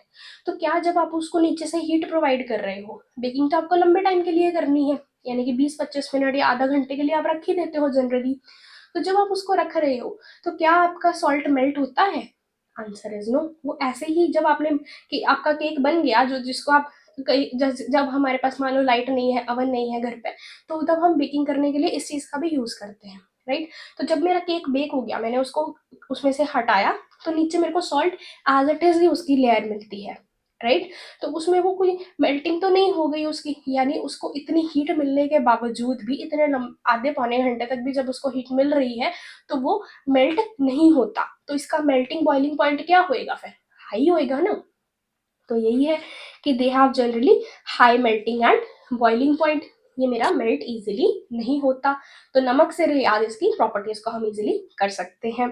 दूसरी सॉल्युबिलिटी, सॉल्युबल है पानी में, नमक लेके आते हो पानी के अंदर वो इजीली डिजोल्व हो जाता है। तो यानी कि आयनिक कंपाउंड्स क्या होते हैं आपके? Highly soluble in the water होते हैं। They are generally soluble in water but are insoluble in solvents such as kerosene and petrol। उनके अंदर ये डिजोल्व नहीं करते, right. Next is conductivity.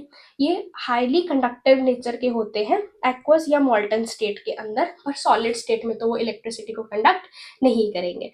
But जब आप इनको उसमें ले आते हो, मॉल्टन स्टेट का मतलब जब आप इनको मेल्ट कर दो, बट ये है कि इलेक्ट्रिसिटी को ये कंडक्ट करने के लिए या तो आप इसका सोल्यूशन, जो ब्राइन सोल्यूशन भी हमने पीछे कर लिया था दूसरे कंपाउंड्स को बनाने के लिए, तो यानी कि जब भी आप पानी के अंदर नमक को डिजोल्व करोगे उस वो इलेक्ट्रिसिटी को कंडक्ट कर सकता है, या आप उसको एज इट इज ही मेल्ट करते हो, यानी कि उसकी मॉल्टन स्टेट में लेके जाते हो, तो वो भी इलेक्ट्रिसिटी को कंडक्ट कर देगा।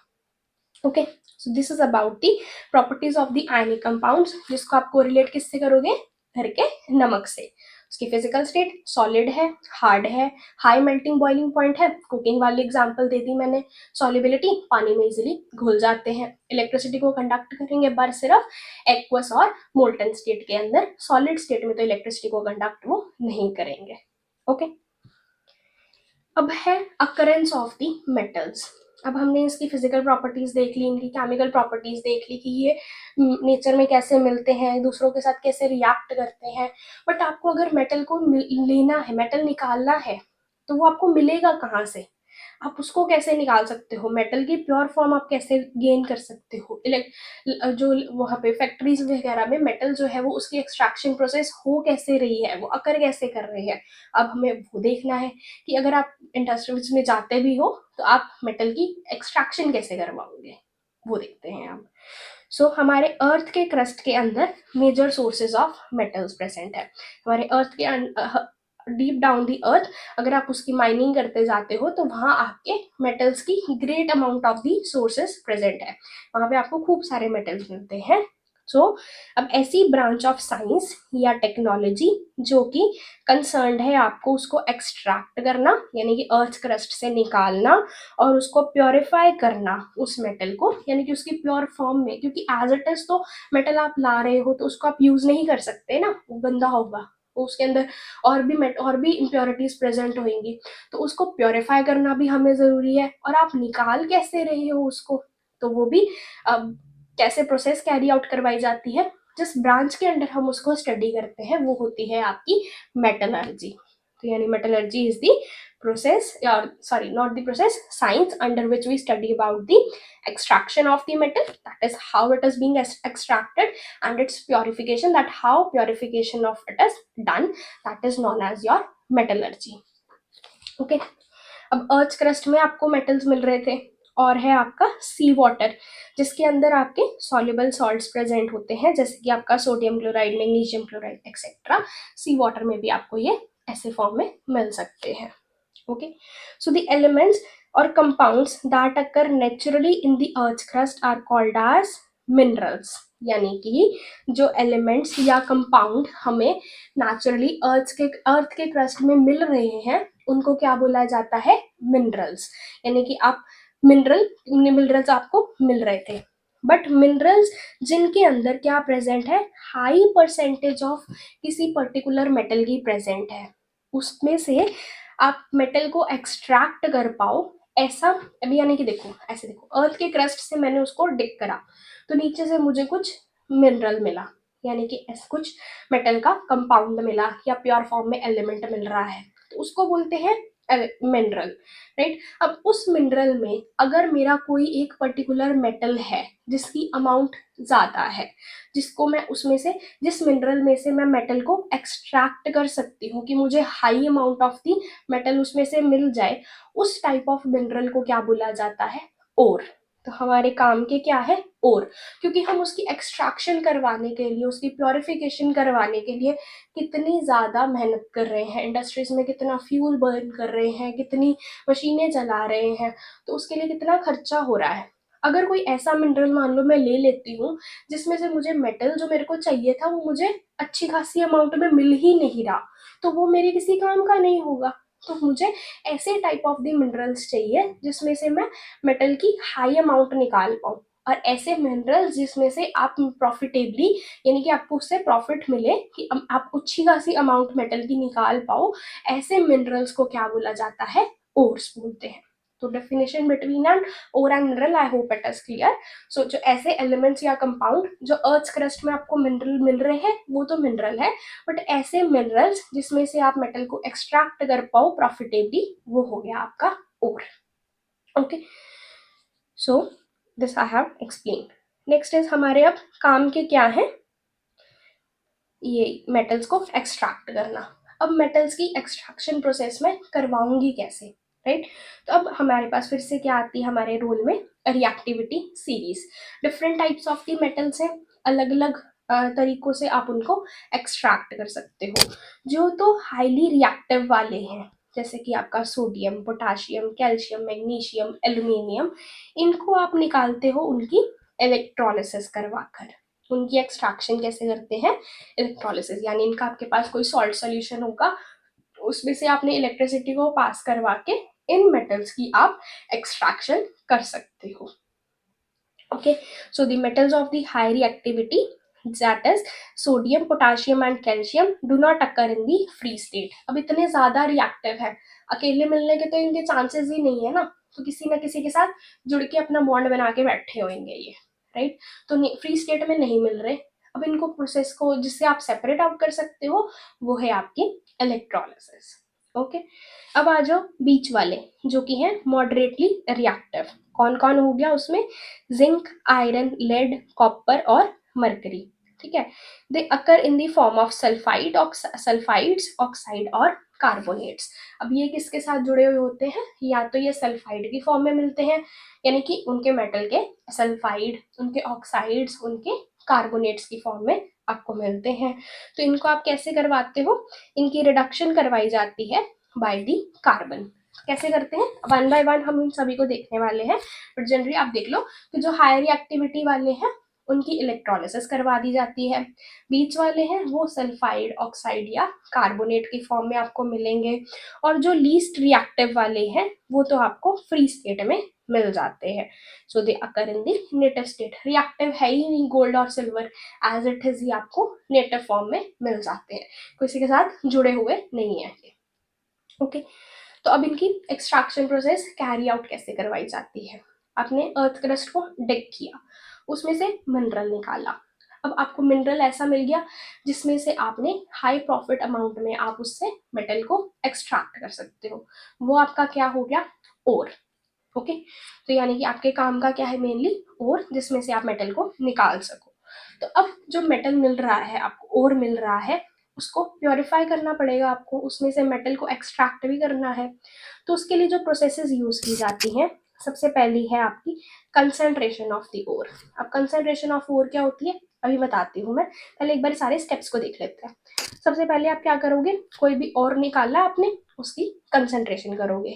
फिर आते हैं, अब हमारे मेटल्स जो है वो अलग अलग कैटेगरीज में हमने क्लासिफाई करे हुए हैं, high reactive, moderately reactive and least reactive वाले। तो जो मेटल्स मेरे हाईली रिएक्टिव वाले थे, यानी कि सोडियम, पोटाशियम, कैल्शियम, मैग्नीशियम वाले, उनकी कैसे करवाओगे, इलेक्ट्रोलिसिस करवा दोगे उनके मोल्टन ऑर की, यानी कि उसमें से इलेक्ट्रिसिटी को पास करवा के हम उसकी मोल्टन स्टेट से, यानी कि उसको आपने ओर को मेल्ट किया हुआ है, उसमें से जब आप मेटल को एक्सट्रैक्ट कर सकते हो हाई रिएक्टिविटी वाले मेटल्स को, तो वहां से आपको क्या मिल जाएगा, प्योर मेटल मिल जाएगा। अब अगर आ गया, अगर आपके पास मेटल है जो कि मीडियम रिएक्टिविटी वाला है, यानी कि मिडल सीरीज वाले एलिमेंट्स आ जाते हैं, जो कि जनरली किस फॉर्म में मिलते हैं हमें, ऑक्साइड, सल्फाइड्स या कार्बोनेट की फॉर्म में, राइट। तो अगर तो आपको कार्बोनेट मिल रहा है तो आप उसकी क्या करवाओगे, कैल्सिनेशन प्रोसेस करवाई जाती है। और अगर सल्फाइड की फॉर्म में मिल रहा है तो उसकी रोस्टिंग करवाई जाती है। अब कैल्सिनेशन क्या होता है कि आपने उसको ओर को हीट करा किसकी एब्सेंस ऑफ द एयर के अंदर, उसको बोलते हैं कैल्सिनेशन। और अगर आप प्रेजेंस ऑफ एयर में करवा रहे हो तो उसको रोस्टिंग बोलते हैं। फिर उससे आपको ये प्रोसेस करवाने के बाद आपको क्या मिल जाएगा, ऑक्साइड मिल जाएगा मेटल का, जिसकी आप फर्दर रिडक्शन करवा के आपको प्योर मेटल मिल जाएगा। सारी प्रोसेसेस कैसे करवानी है वो आपको वन बाय वन सारी मैं भी एक्सप्लेन करूंगी। नेक्स्ट इज मेटल्स जो कि आपकी लोअर रिएक्टिविटी वाले हैं, जो कि हमें नेटिव फॉर्म में मिल रहे थे, वो जनरली सल्फाइड के ओर्स की फॉर्म में प्रेजेंट होती है। इनकी भी सल्फाइड वालों की क्या की जाती है, रोस्टिंग। रोस्टिंग का मतलब उसको आपने हीट करना है in the presence of the air, वहां से आपको क्या मिल जाएगा, मेटल, और उसकी रिफाइनिंग करवा के आप प्योर फॉर्म में मेटल को ले सकते हो। अब हम वन बाय वन इन सभी मेटल्स की एक्सट्रैक्शन प्रोसेस को देखने वाले हैं कि हाई रिएक्टिविटी वाले को कैसे करेंगे सेपरेट, लोअर वाले को और मिडल वालों को कैसे करेंगे। तो सबसे पहले है आपके, सबसे उससे पहले भी है आपकी कंसंट्रेशन ऑफ द ओर, यानी कि आपने अर्थ क्रस्ट से ओर को निकाल लिया। अब अर्थ क्रस्ट में जब निकल रहे हैं बाहर, उसको मेटल, उसको ओर को बाहर निकाला तो उसके साथ कितनी इम्प्योरिटीज अटैच होंगी, उसके साथ मिट्टी भी जुड़ी है, यानी कि सैंड है, स्टोन्स है, सिलिकेट्स है। तो उन सभी इम्प्योरिटीज को भी तो पहले मेरे को रिमूव करना है, राइट। तो उन सभी इम्प्योरिटीज को रिमूव, जिस प्रोसेस मतलब उस इम्प्योरिटीज को रिमूव करने की प्रोसेस को ही उसकी कंसंट्रेशन करवाना कहते हैं। क्योंकि देखो अभी जो और है वो इम्प्योर है प्रॉपर, उसके साथ इतने ज्यादा मिट्टी वगैरह लगी हुई है, उनको रिमूव करना है। तो यानी कि मुझे और की अमाउंट को बढ़ाना है, यानी कि उसको कंसंट्रेट करना है। कंसंट्रेशन ऑफ ओर मतलब उसकी इम्प्योरिटीज को रिमूव करना है पहले, जो कि सैंड, सॉइल, स्टोन वगैरह उसके साथ अटैच्ड है। उस प्रोसेस को क्या बोला जाता है, कंसंट्रेशन ऑफ द ओर करना, यानी कि रिमूवल ऑफ द इम्प्योरिटीज, जैसे कि आपकी sand, silicates, soil, stone from the mines is called as concentration of the ore, यानी कि निकाला, कितनी मिट्टी धूल अटैच्ड है उसके साथ, उनको रिमूव करना, सैंड और वो सबको, उसको कंसंट्रेशन ऑफ ओर बोलते हैं। So ores are generally contaminated with the large amount of impurities, जो कि सैंड सॉइल होती है उसको क्या बोलते हैं, गैंगियो, यानी कि जो इम्प्योरिटीज अटैच्ड थी उसके साथ, वो उन इम्प्योरिटीज को क्या बोला जाता है, गैंगियो पार्टिकल्स बोलते हैं। गैंगियो, जो सैंड और सॉइल ओर के साथ अटैच्ड है वो क्या होगी आपकी, गैंगियो।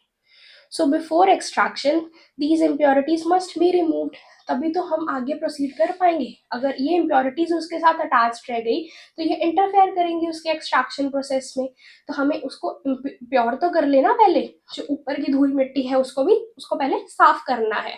तो जो धूल मिट्टी है वो गैंगियो पार्टिकल्स है, और उसकी कंसंट्रेशन और की करवानी हमें बहुत ही जरूरी है। ओके, तो अब आप क्या करवाओगे, metals of the high reactivity. अब मेटल्स, अब ओर निकाला था, मिट्टी वगैरह उसमें से सारी रिमूव कर दी, अब मेरे को मेटल मिल रहा है मान लो हाई रिएक्टिविटी वाली, तो वो उसको सेपरेट आउट कैसे करवाएंगे, उस मेटल्स जो मिल रहे हैं वो नेटिव स्टेट में तो आपको मिल नहीं सकते क्योंकि इतने ज्यादा वो रिएक्टिव है, उसको करवाने के लिए आप उसकी इलेक्ट्रोलिसिस करवाते हो। Okay, so the highly reactive metals, जैसे कि आपका सोडियम, पोटाशियम, कैल्शियम है, they are extracted from their ores by the electrolytic reduction, वही है इलेक्ट्रोलिसिस करवा के। क्या करोगे, when electricity is passed through the aqueous, यानी कि उसको पानी में डिसॉल्व करा हुआ या उसको मोल्टन फॉर्म में लेके गए हो उस सॉल्ट को, द मेटल्स, क्योंकि आपके वो पॉजिटिवली चार्ज्ड हैं, वो कैथोड की तरफ मूव करेंगे, क्योंकि कैथोड के ऊपर चार्ज कैसा होता है आपका, नेगेटिव। तो नेगेटिव के पास कौन जाएगा, आपका पॉजिटिव वाला। तो cations are going to move towards your cathode, and in case of sodium chloride, sodium ions move towards the cathode. तो देखो ये प्रोसेस है कि मान लो आपको मेटल जो एक्सट्रैक्ट करना है वो है आपका सोडियम, राइट। तो हाईली रिएक्टिव फॉर्म में है, मैंने उसमें से इम्प्योरिटीज को रिमूव कर दिया, पहले उसकी कंसंट्रेशन करवा दी। अब मेरे पास सोडियम मेटल जो था वो सोडियम क्लोराइड की फॉर्म में मेरे को मिल रहा है। अब मेरे को तो अकेला सोडियम चाहिए, तो मैं क्या करूंगी, उस सोडियम क्लोराइड का जो मेरे को ओर मिला था उसको मैं या तो सॉल्यूशन में यानी कि पानी के अंदर डिसॉल्व कर दूंगी एक्वस फॉर्म में, या मैं उसकी मेल्टिंग करवा दूंगी। तो मेल्ट करने से होगा क्या, अब मेरे पास उसमें क्या प्रेजेंट है, सोडियम के आयंस है और क्लोराइड के आयंस है, और साथ में मैंने क्या अटैच कर दी है, बैटरी अटैच कर दी। अब बैटरी का एक टर्मिनल क्या होता है आपका, नेगेटिवली चार्ज, एक क्या होता है आपका पॉजिटिवली चार्ज।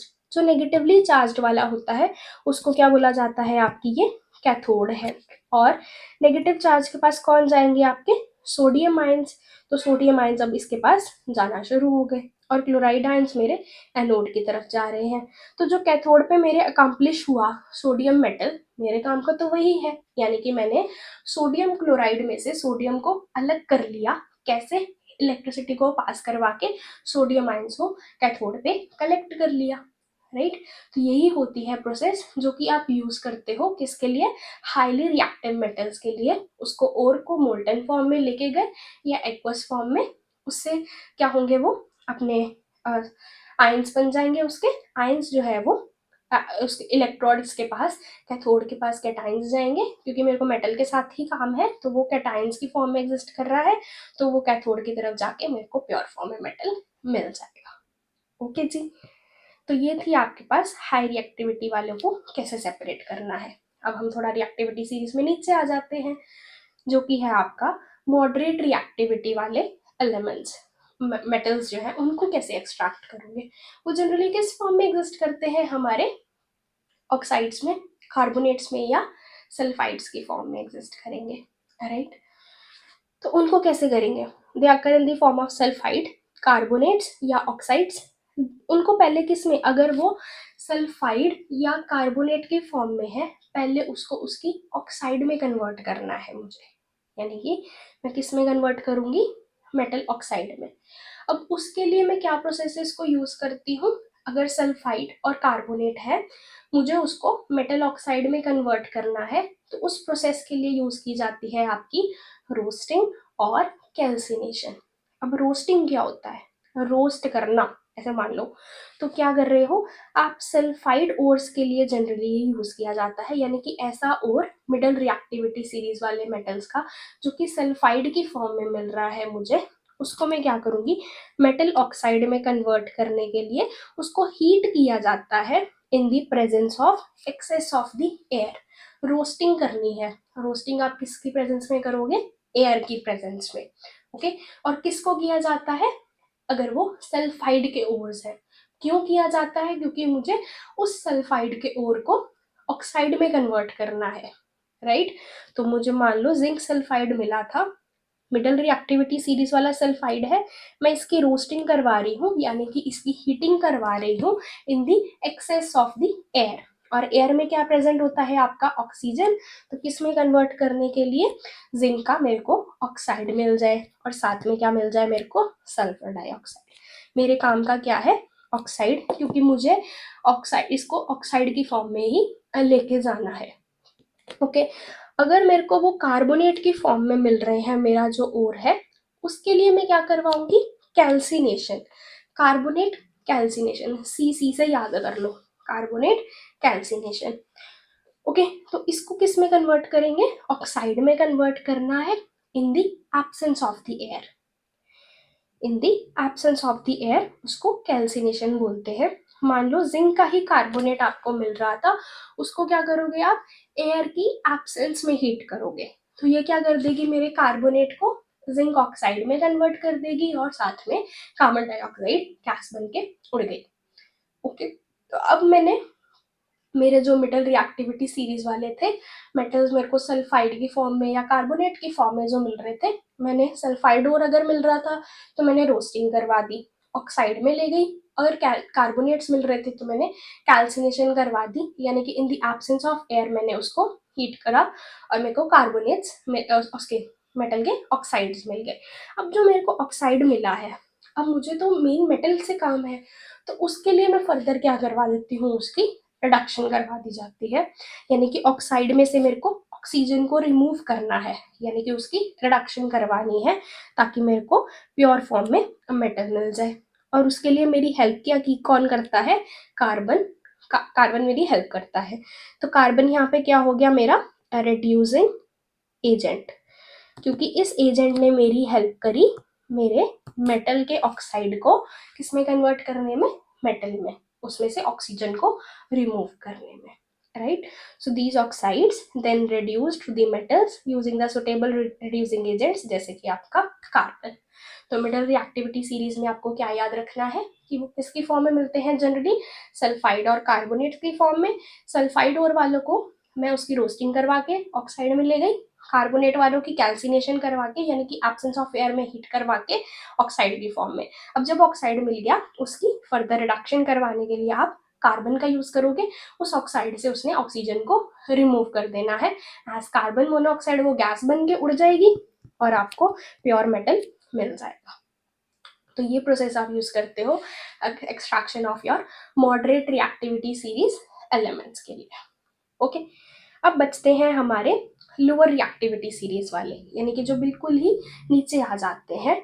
उनके लिए क्या किया जाता है, the oxides of these metals can be extracted by heating alone, क्योंकि नेटिव फॉर्म में मिल रहे हैं। मान लो कोई ऑक्सीजन वगैरह लगी हुई है या सल्फाइड की फॉर्म में भी मिल रहे हैं, तो पहले आप उसको ऑक्साइड में कन्वर्ट कर लोगे रोस्टिंग करवा के, या ऑक्साइड मिल रहा है अगर ऑक्साइड की फॉर्म में है तो उसकी आप हीटिंग ही करवा सकते हो अकेली। फॉर एग्जाम्पल सिनेबार जो कि है किसका, और HgS यानी मर्क्यूरस सल्फाइड का जो ओर है मरकरी का, इसको आपने हीट करा इन द एयर, यानी कि आपने इसकी क्या करवा दी, रोस्टिंग करवा दी। सल्फाइड्स के लिए हम ओर के लिए, सल्फाइड के ओर्स के लिए हम उसकी रस्टिंग करवाते हैं, राइट। तो उससे क्या होगा, ये HgO में कन्वर्ट हो जाएगा, यानी कि उसके ऑक्साइड में बदल गया। अब इस ऑक्साइड को हीट करोगे। अब पीछे वालों के लिए तो मुझे मिडिल रिएक्टिविटी सीरीज वालों के लिए तो रिडक्शन करवाने के लिए कार्बन की जरूरत पड़ रही थी, बट इसके लिए उसकी जरूरत नहीं है। सिंपली आप उसको हीट करके ऑक्सीजन गैस उसमें से अलग हो जाएगी और मेटल आपको मिल जाएगा। तो this is how the extraction of your lower reactivity series elements is done. वो जनरली आपको ऑक्साइड की फॉर्म्स में या सल्फाइड की फॉर्म में मिल रहे हैं। सल्फाइड की अगर ऑक्साइड की फॉर्म में मिल रहे हैं तो आप उसको हीट ही कर दो, वो ऑक्सीजन उड़ जाएगी और मेटल आपको मिल जाएगा। अगर सल्फाइड की फॉर्म में है तो पहले आप उसको हीट कर लो एयर की प्रेजेंस में, ऑक्साइड मिल गया, ऑक्साइड को फिर हीट कर लो, डायरेक्टली आपको मेटल मिल जाएगा।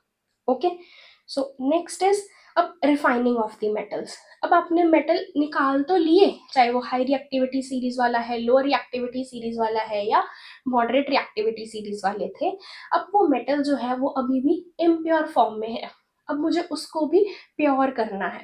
अब उसके लिए भी एक प्रोसेस यूज की जाती है जो कि है आपकी इलेक्ट्रोलिटिक रिफाइनिंग। वो क्या होता है, अब देखते हैं। The metals that have been extracted by the various methods, पीछे हमने देखे हैं, they needed to be purified, क्योंकि उसके अंदर अभी भी impurities present है और उसके लिए हम electrolytic refining का यूज करा जाता है, most commonly used method for the purification of these metals. For example, अब मैंने कॉपर को एक्सट्रैक्ट करा, अब जो इम्प्योर वाला कॉपर था उसको मैं क्या बना देती हूँ, एनोड। ओके, और प्योर स्ट्रिप ऑफ कॉपर है उसको मैं क्या बना देती हूँ, कैथोड। और इलेक्ट्रोलिटिक सोल्यूशन में कॉपर सल्फेट की लेके चलती हूँ। क्या हो रहा है यहाँ पे, कॉपर सल्फेट का सोल्यूशन लिया, एनोड पे क्या रखूंगी मैं, जो इम्प्योर फॉर्म वाला मेटल मैंने अभी एक्सट्रैक्ट कर लिया है ये एनोड पे प्रेजेंट है। कैथोड पे क्या प्रेजेंट है, मेरी प्योर स्ट्रिप कॉपर की बनी हुई, राइट। तब क्या होएगा, जब मैं करंट को पास करूंगी, क्योंकि मैंने अभी बैटरी भी ऊपर कनेक्ट की हुई है, तो अब इसमें से इलेक्ट्रॉन्स का फ्लो आएगा, करंट पास कर रही हूँ मैं, तो क्या होएगा, इम्प्योर मेटल जो कि एनोड में प्रेजेंट था वो डिसॉल्व होके इलेक्ट्रोलाइट में चला जाएगा। तो यानी एनोड पे से क्या हो रही है, एनोड पे क्या होती है आपकी ऑक्सीडेशन होती है ना। तो अभी क्या है यहाँ पे कॉपर प्रेजेंट है इम्प्योर फॉर्म वाला। अब ये क्या जाएगा कॉपर 2 पॉजिटिव में और 2 इलेक्ट्रॉन्स का लूज कर रहा है। तो यानी कि आपको क्या मिल रहे हैं कॉपर के आयंस मिल रहे हैं, 2 इलेक्ट्रॉन्स का यहाँ से लूज हो रहा है। तो एनोड पे क्या हो रही थी आपकी ऑक्सीडेशन। अब यही कॉपर के जो आयंस थे वो मेरे कहाँ जाएंगे सोल्यूशन के अंदर, इलेक्ट्रोलाइट के अंदर। और कैथोड पे क्या होती है मेरी रिडक्शन, क्या होती है रिडक्शन, कहाँ पे कैथोड पे। तब क्या होएगा जो ये कॉपर आयंस मिल रहे थे अब ये इलेक्ट्रॉन्स का इस पे गेन होता है और ये कॉपर में कन्वर्ट हो जाएगी। तो क्या होगा यहाँ पे आपके जो 2 इलेक्ट्रॉन्स का गेन करके अब ये प्योर फॉर्म कॉपर में कन्वर्ट हो गई और कॉपर कैथोड के ऊपर जाके ये स्टिक कर जाएगी। तो धीरे धीरे क्या हो रहा है एनोड से मेरा निकली जा रहा है वो आयंस में कन्वर्ट हो रहा है। अब कहाँ पे जा रहा है वो सोल्यूशन में जा रहा है और जो सोल्यूशन में जा रहा है तो equivalent amount of the pure metal जो है मेरा इलेक्ट्रोलाइट से कैथोड पे डिपॉजिट होता जा रहा है। क्योंकि एनोड पे क्या होती है आपकी ऑक्सीडेशन, आयंस बनते जा रहे हैं और जब वो प्रोसेस हो रही है तो जो इम्प्योरिटीज प्रेजेंट थी उस केस में क्या होगा अब आयंस तो मेरे इधर चले गए सोल्यूशन के अंदर, जो इम्प्योरिटीज थी वो नीचे बैठती जाएंगी। तो जो इम्प्योरिटीज नीचे सेटल डाउन हो गई उन इम्प्योरिटीज को क्या बोला जाता है एनोड मड। उसको क्या बोलते हैं क्योंकि एनोड के नीचे क्या इकट्ठा हो रहा है मेरा जो इम्प्योरिटीज थी वो सारी आ रही हैं तो आप उसको बोल सकते हो एनोड मड। तो एनोड से सारा इम्प्योर वाला मेटल जो है वो मेरा कॉपर आयंस में कन्वर्ट होता जा रहा है और वही कॉपर आयंस मेरे जो है रिडक्शन दिखा के कैथोड के ऊपर जो प्योर स्ट्रिप मेरे पास पहले से प्रेजेंट थी वो क्या हो जाएगी उसके ऊपर कोटिंग होती जाएगी और प्योर फॉर्म में मेटल मेरा चला जाएगा और जो इम्प्योरिटीज थी वो नीचे बैठती जाएंगी जिसको हम क्या बोल देते हैं एनोड मड। तो यही होती है आपकी रिफाइनिंग की प्रोसेस जो कि आप करवाते हो अगर आपने मेटल्स को एक्सट्रैक्ट कर लिया था उनके ओर से। अब उनको प्योरीफाई करने के लिए इलेक्ट्रोलिटिक रिफाइनिंग कराई। इलेक्ट्रोलिटिक मतलब कि इलेक्ट्रोलिसिस करवा कर आप उसकी रिफाइनिंग करवाते हो जिसमें एनोड जो होती है वो आपकी इम्प्योर, कैथोड आपकी प्योर। कैथो एनोड से आयंस आते जाएंगे सोल्यूशन के अंदर, वही सोल्यूशन के आयंस मेरे जो है वो कैथोड पे डिपॉजिट होते जाएंगे। तो मेरा प्योर फॉर्म में कहाँ पे कलेक्ट हो गया सारा वो कैथोड के ऊपर वो कलेक्ट हो गया और धीरे धीरे एनोड मेरी खत्म होती जाएगी, डिग्रेड होती जाएगी, उसकी इम्प्योरिटीज जो थी वो नीचे बैठती जाएगी और कैथोड जो है वो धीरे धीरे और भी ज्यादा मोटी होती जाएगी यानी उसके ऊपर कोटिंग क्योंकि होती जा रही है। तो यही होती है प्रोसेस जो कि आप मेटल्स के लिए प्योरीफाई करवाने के लिए उसको यूज करते हो।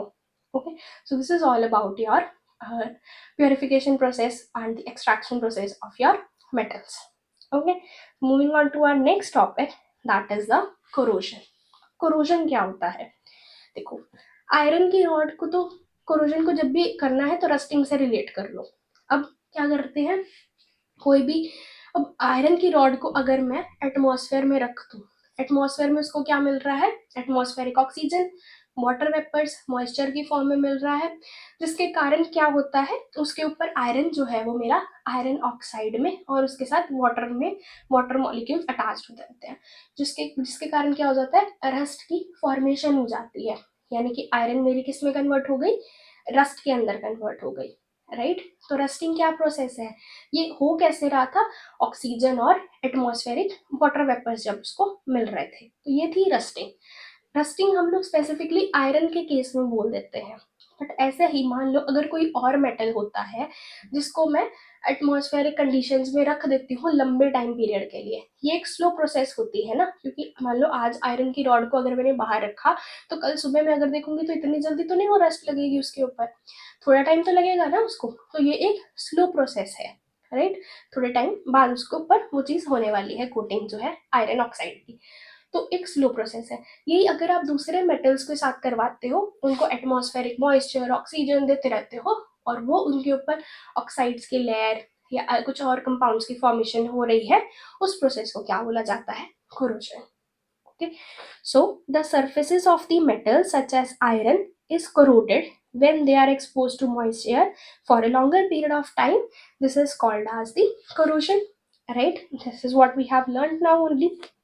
सिल्वर जो है, सिल्वर को अगर आप लेके जाते हो, सिल्वर का सिक्का कभी देखना, उसको अगर आपने हवा के अंदर रख देते हो ना, तो वो चांदी क्या हो जाती है आपकी, थोड़े टाइम बाद काली पड़ जाती है, राइट। वो ऐसा हो क्यों रहा है, क्योंकि सिल्वर जो है वो आपके एटमॉस्फेरिक ऑक्सीजन के साथ, एटमॉस्फेयर के साथ कांटेक्ट में आ रही है। उसके अंदर क्या प्रेजेंट है आपकी, सल्फाइड भी प्रेजेंट है। तो वो क्या बन जाती है, उसके ऊपर लेयर बन जाती है किसकी, सिल्वर सल्फाइड की, जिसके कारण आपकी चांदी क्या हो जाती है, काली हो जाती है। तो आप लेके तो चांदी को प्योर फॉर्म में ही आते हो, वो आपको क्लियर मिलती है, बट वो थोड़े टाइम के बाद काली क्यों पड़ जाती है, क्योंकि उसके ऊपर सल्फाइड की लेयर की कोटिंग हो जाती है, जो कि उसके कारण उसका काले होने का होता है। ओके, यानी कि वो ब्लैक हो जाती है। Next is about your copper. Copper की अब अगर मैं आयरन या उसकी जगह पे सिल्वर की जगह पे अगर मैं कॉपर की बात करते हैं, कॉपर को एटमॉस्फेरिक कंडीशंस जब मिलती हैं, तो कॉपर क्या होता है, थोड़े टाइम के बाद उसके ऊपर ग्रीन कलर की कोटिंग हो जाती है। वो ग्रीन कलर की कोटिंग क्यों आ रही है, क्योंकि मेरा जो कॉपर है वो अब एयर के कांटेक्ट में आ रहा है। अब एयर से वो किसके साथ कंबाइन कर रहा है, कार्बन डाइऑक्साइड के साथ। तो जो कॉपर है वो कार्बन डाइऑक्साइड के साथ रिएक्ट करके आपको एक ग्रीन कलर की कोटिंग दे देता है, जो कि कारण क्या है उसका, कॉपर कार्बोनेट्स का बनना। तो कॉपर कार्बोनेट की फॉर्मेशन के कारण कॉपर आपकी एटमॉस्फेरिक कंडीशंस के अंदर ग्रीन कलर की लेयर बना लेती है, जिसके कारण कॉपर की क्या हो जाती है, कोरोजन हो जाती है। ओके, सो नेक्स्ट इज अब आयरन। आयरन का तो हमने देखा ही है कि अगर हम आयरन की रॉड को एटमॉस्फेरिक कंडीशंस में रख देते हैं, तो वो एटमॉस्फेरिक ऑक्सीजन मॉइस्चर के साथ कंबाइन होकर एक रस्ट की फॉर्मेशन कर देती है, acquires a brownie flaky substance. Originally तो वो ग्रे कलर की होती है, बट एटमॉस्फेरिक कंडीशंस में रखने के कारण उसके ऊपर रेडिश ब्राउन कलर आ जाता है, जिसकी जो की फॉर्मेशन हो जाती है उसके ऊपर रस्ट की। अब रस्ट का फॉर्मूला होता है आपका Fe2O3 amount of the waters attached होते हैं। जो x होता है वो जनरली आपका यहाँ पे 3 होता है। तो ये आपकी रेस्ट का फॉर्मूला है, जो कि आयरन को एटमॉस्फेरिक कंडीशन में रखने के कारण हो रहा है। तो अब जो कोरोजन हो रही है, यानी कि मेरा मेटल जो है वो खराब हो रहा है, जब मैं उसको एटमॉस्फेरिक कंडीशंस के ऊपर रख रही हूँ, या तो सल्फाइड की लेयर आ रही है, या कार्बोनेट्स बन रहे हैं, या ऑक्साइड की लेयर आ रही है। अब उसको प्रिवेंट कैसे कर सकते हैं तो हो क्या रहा है, आपके मेटल एयर के कांटेक्ट में आ रहा है, जिसके कारण मेरा मेटल का सरफेस खराब हो रहा है, राइट। तो मैं अगर मेटल के सरफेस के ऊपर कोटिंग कर दूँ किसी चीज की, तो क्या हो जाएगा, मेटल का और एयर का कांटेक्ट कट डाउन हो जाएगा। मेटल अब एयर के कांटेक्ट में आएगा ही नहीं, तो वो जो कंपाउंड्स बना रहा था वो बना ही नहीं पाएगा, राइट। तो यानी कि the rusting of the iron, यानी कि आयरन को खराब होने से आप बचा सकते हो किसके थ्रू, ऑयलिंग करके, यानी इसके ऊपर मैंने ऑयलिंग कर दी, या मैं पेंटिंग कर देती हूँ, या मैं ग्रीसिंग कर देती हूँ, कोई और ऑयल लेके आगे जैसे केरोसिन वगैरह पेट्रोल से कोटिंग कर दी। ओके, या आप गैल्वेनाइजेशन करवा सकते हो, क्रोम प्लेटिंग या एलॉयज बना के भी उसको प्रिवेंट किया जा सकता है। तो डिफरेंट डिफरेंट मेथड्स है। The main objective behind all this is to cut down the contact between your metal and your atmospheric conditions, ताकि जो कंपाउंड की फॉर्मेशन हो रही थी वो हो ही ना पाए। अब ऑयलिंग, ग्रीसिंग, ये सब तो हम समझ गए। अब गैल्वेनाइजेशन क्या होती है, अब आयरन की रॉड को रस्टिंग से प्रिवेंट करने के लिए उसके ऊपर, मान लो ये आयरन की रॉड थी, इसके ऊपर जिंक की कोटिंग कर दी जाती है। आयरन की रॉड के ऊपर, ये आयरन की रॉड है मान लो, ऊपर जिंक की कोटिंग कर दी। अब आयरन का मेटल का सरफेस जो है वो एयर के कांटेक्ट में नहीं आएगा। उस प्रोसेस को बोला जाता है गैल्वेनाइजेशन, यानी कि coating of the zinc on the iron to prevent it from rusting is called your galvanisation. Next is अब अलॉयज। अब अलॉय क्या होता है, अब एक तो तरीका गैल्वेनाइजेशन के थ्रू हमने आयरन को प्रिवेंट कर लिया, एक होता है अलॉयज बना दिए जाते हैं। अलॉयज होते हैं आपके होमोजीनियस मिक्सचर होता है किसका, एक या एक से ज्यादा मेटल्स को, एक कॉम्बिनेशन का, या मेटल और नॉन मेटल्स को, इनको मिक्स करके एक होमोजीनियस मिक्सचर। होमोजीनियस का मतलब थ्रू आउट उनकी कॉम्पोजिशन जो है वो सेम ही है।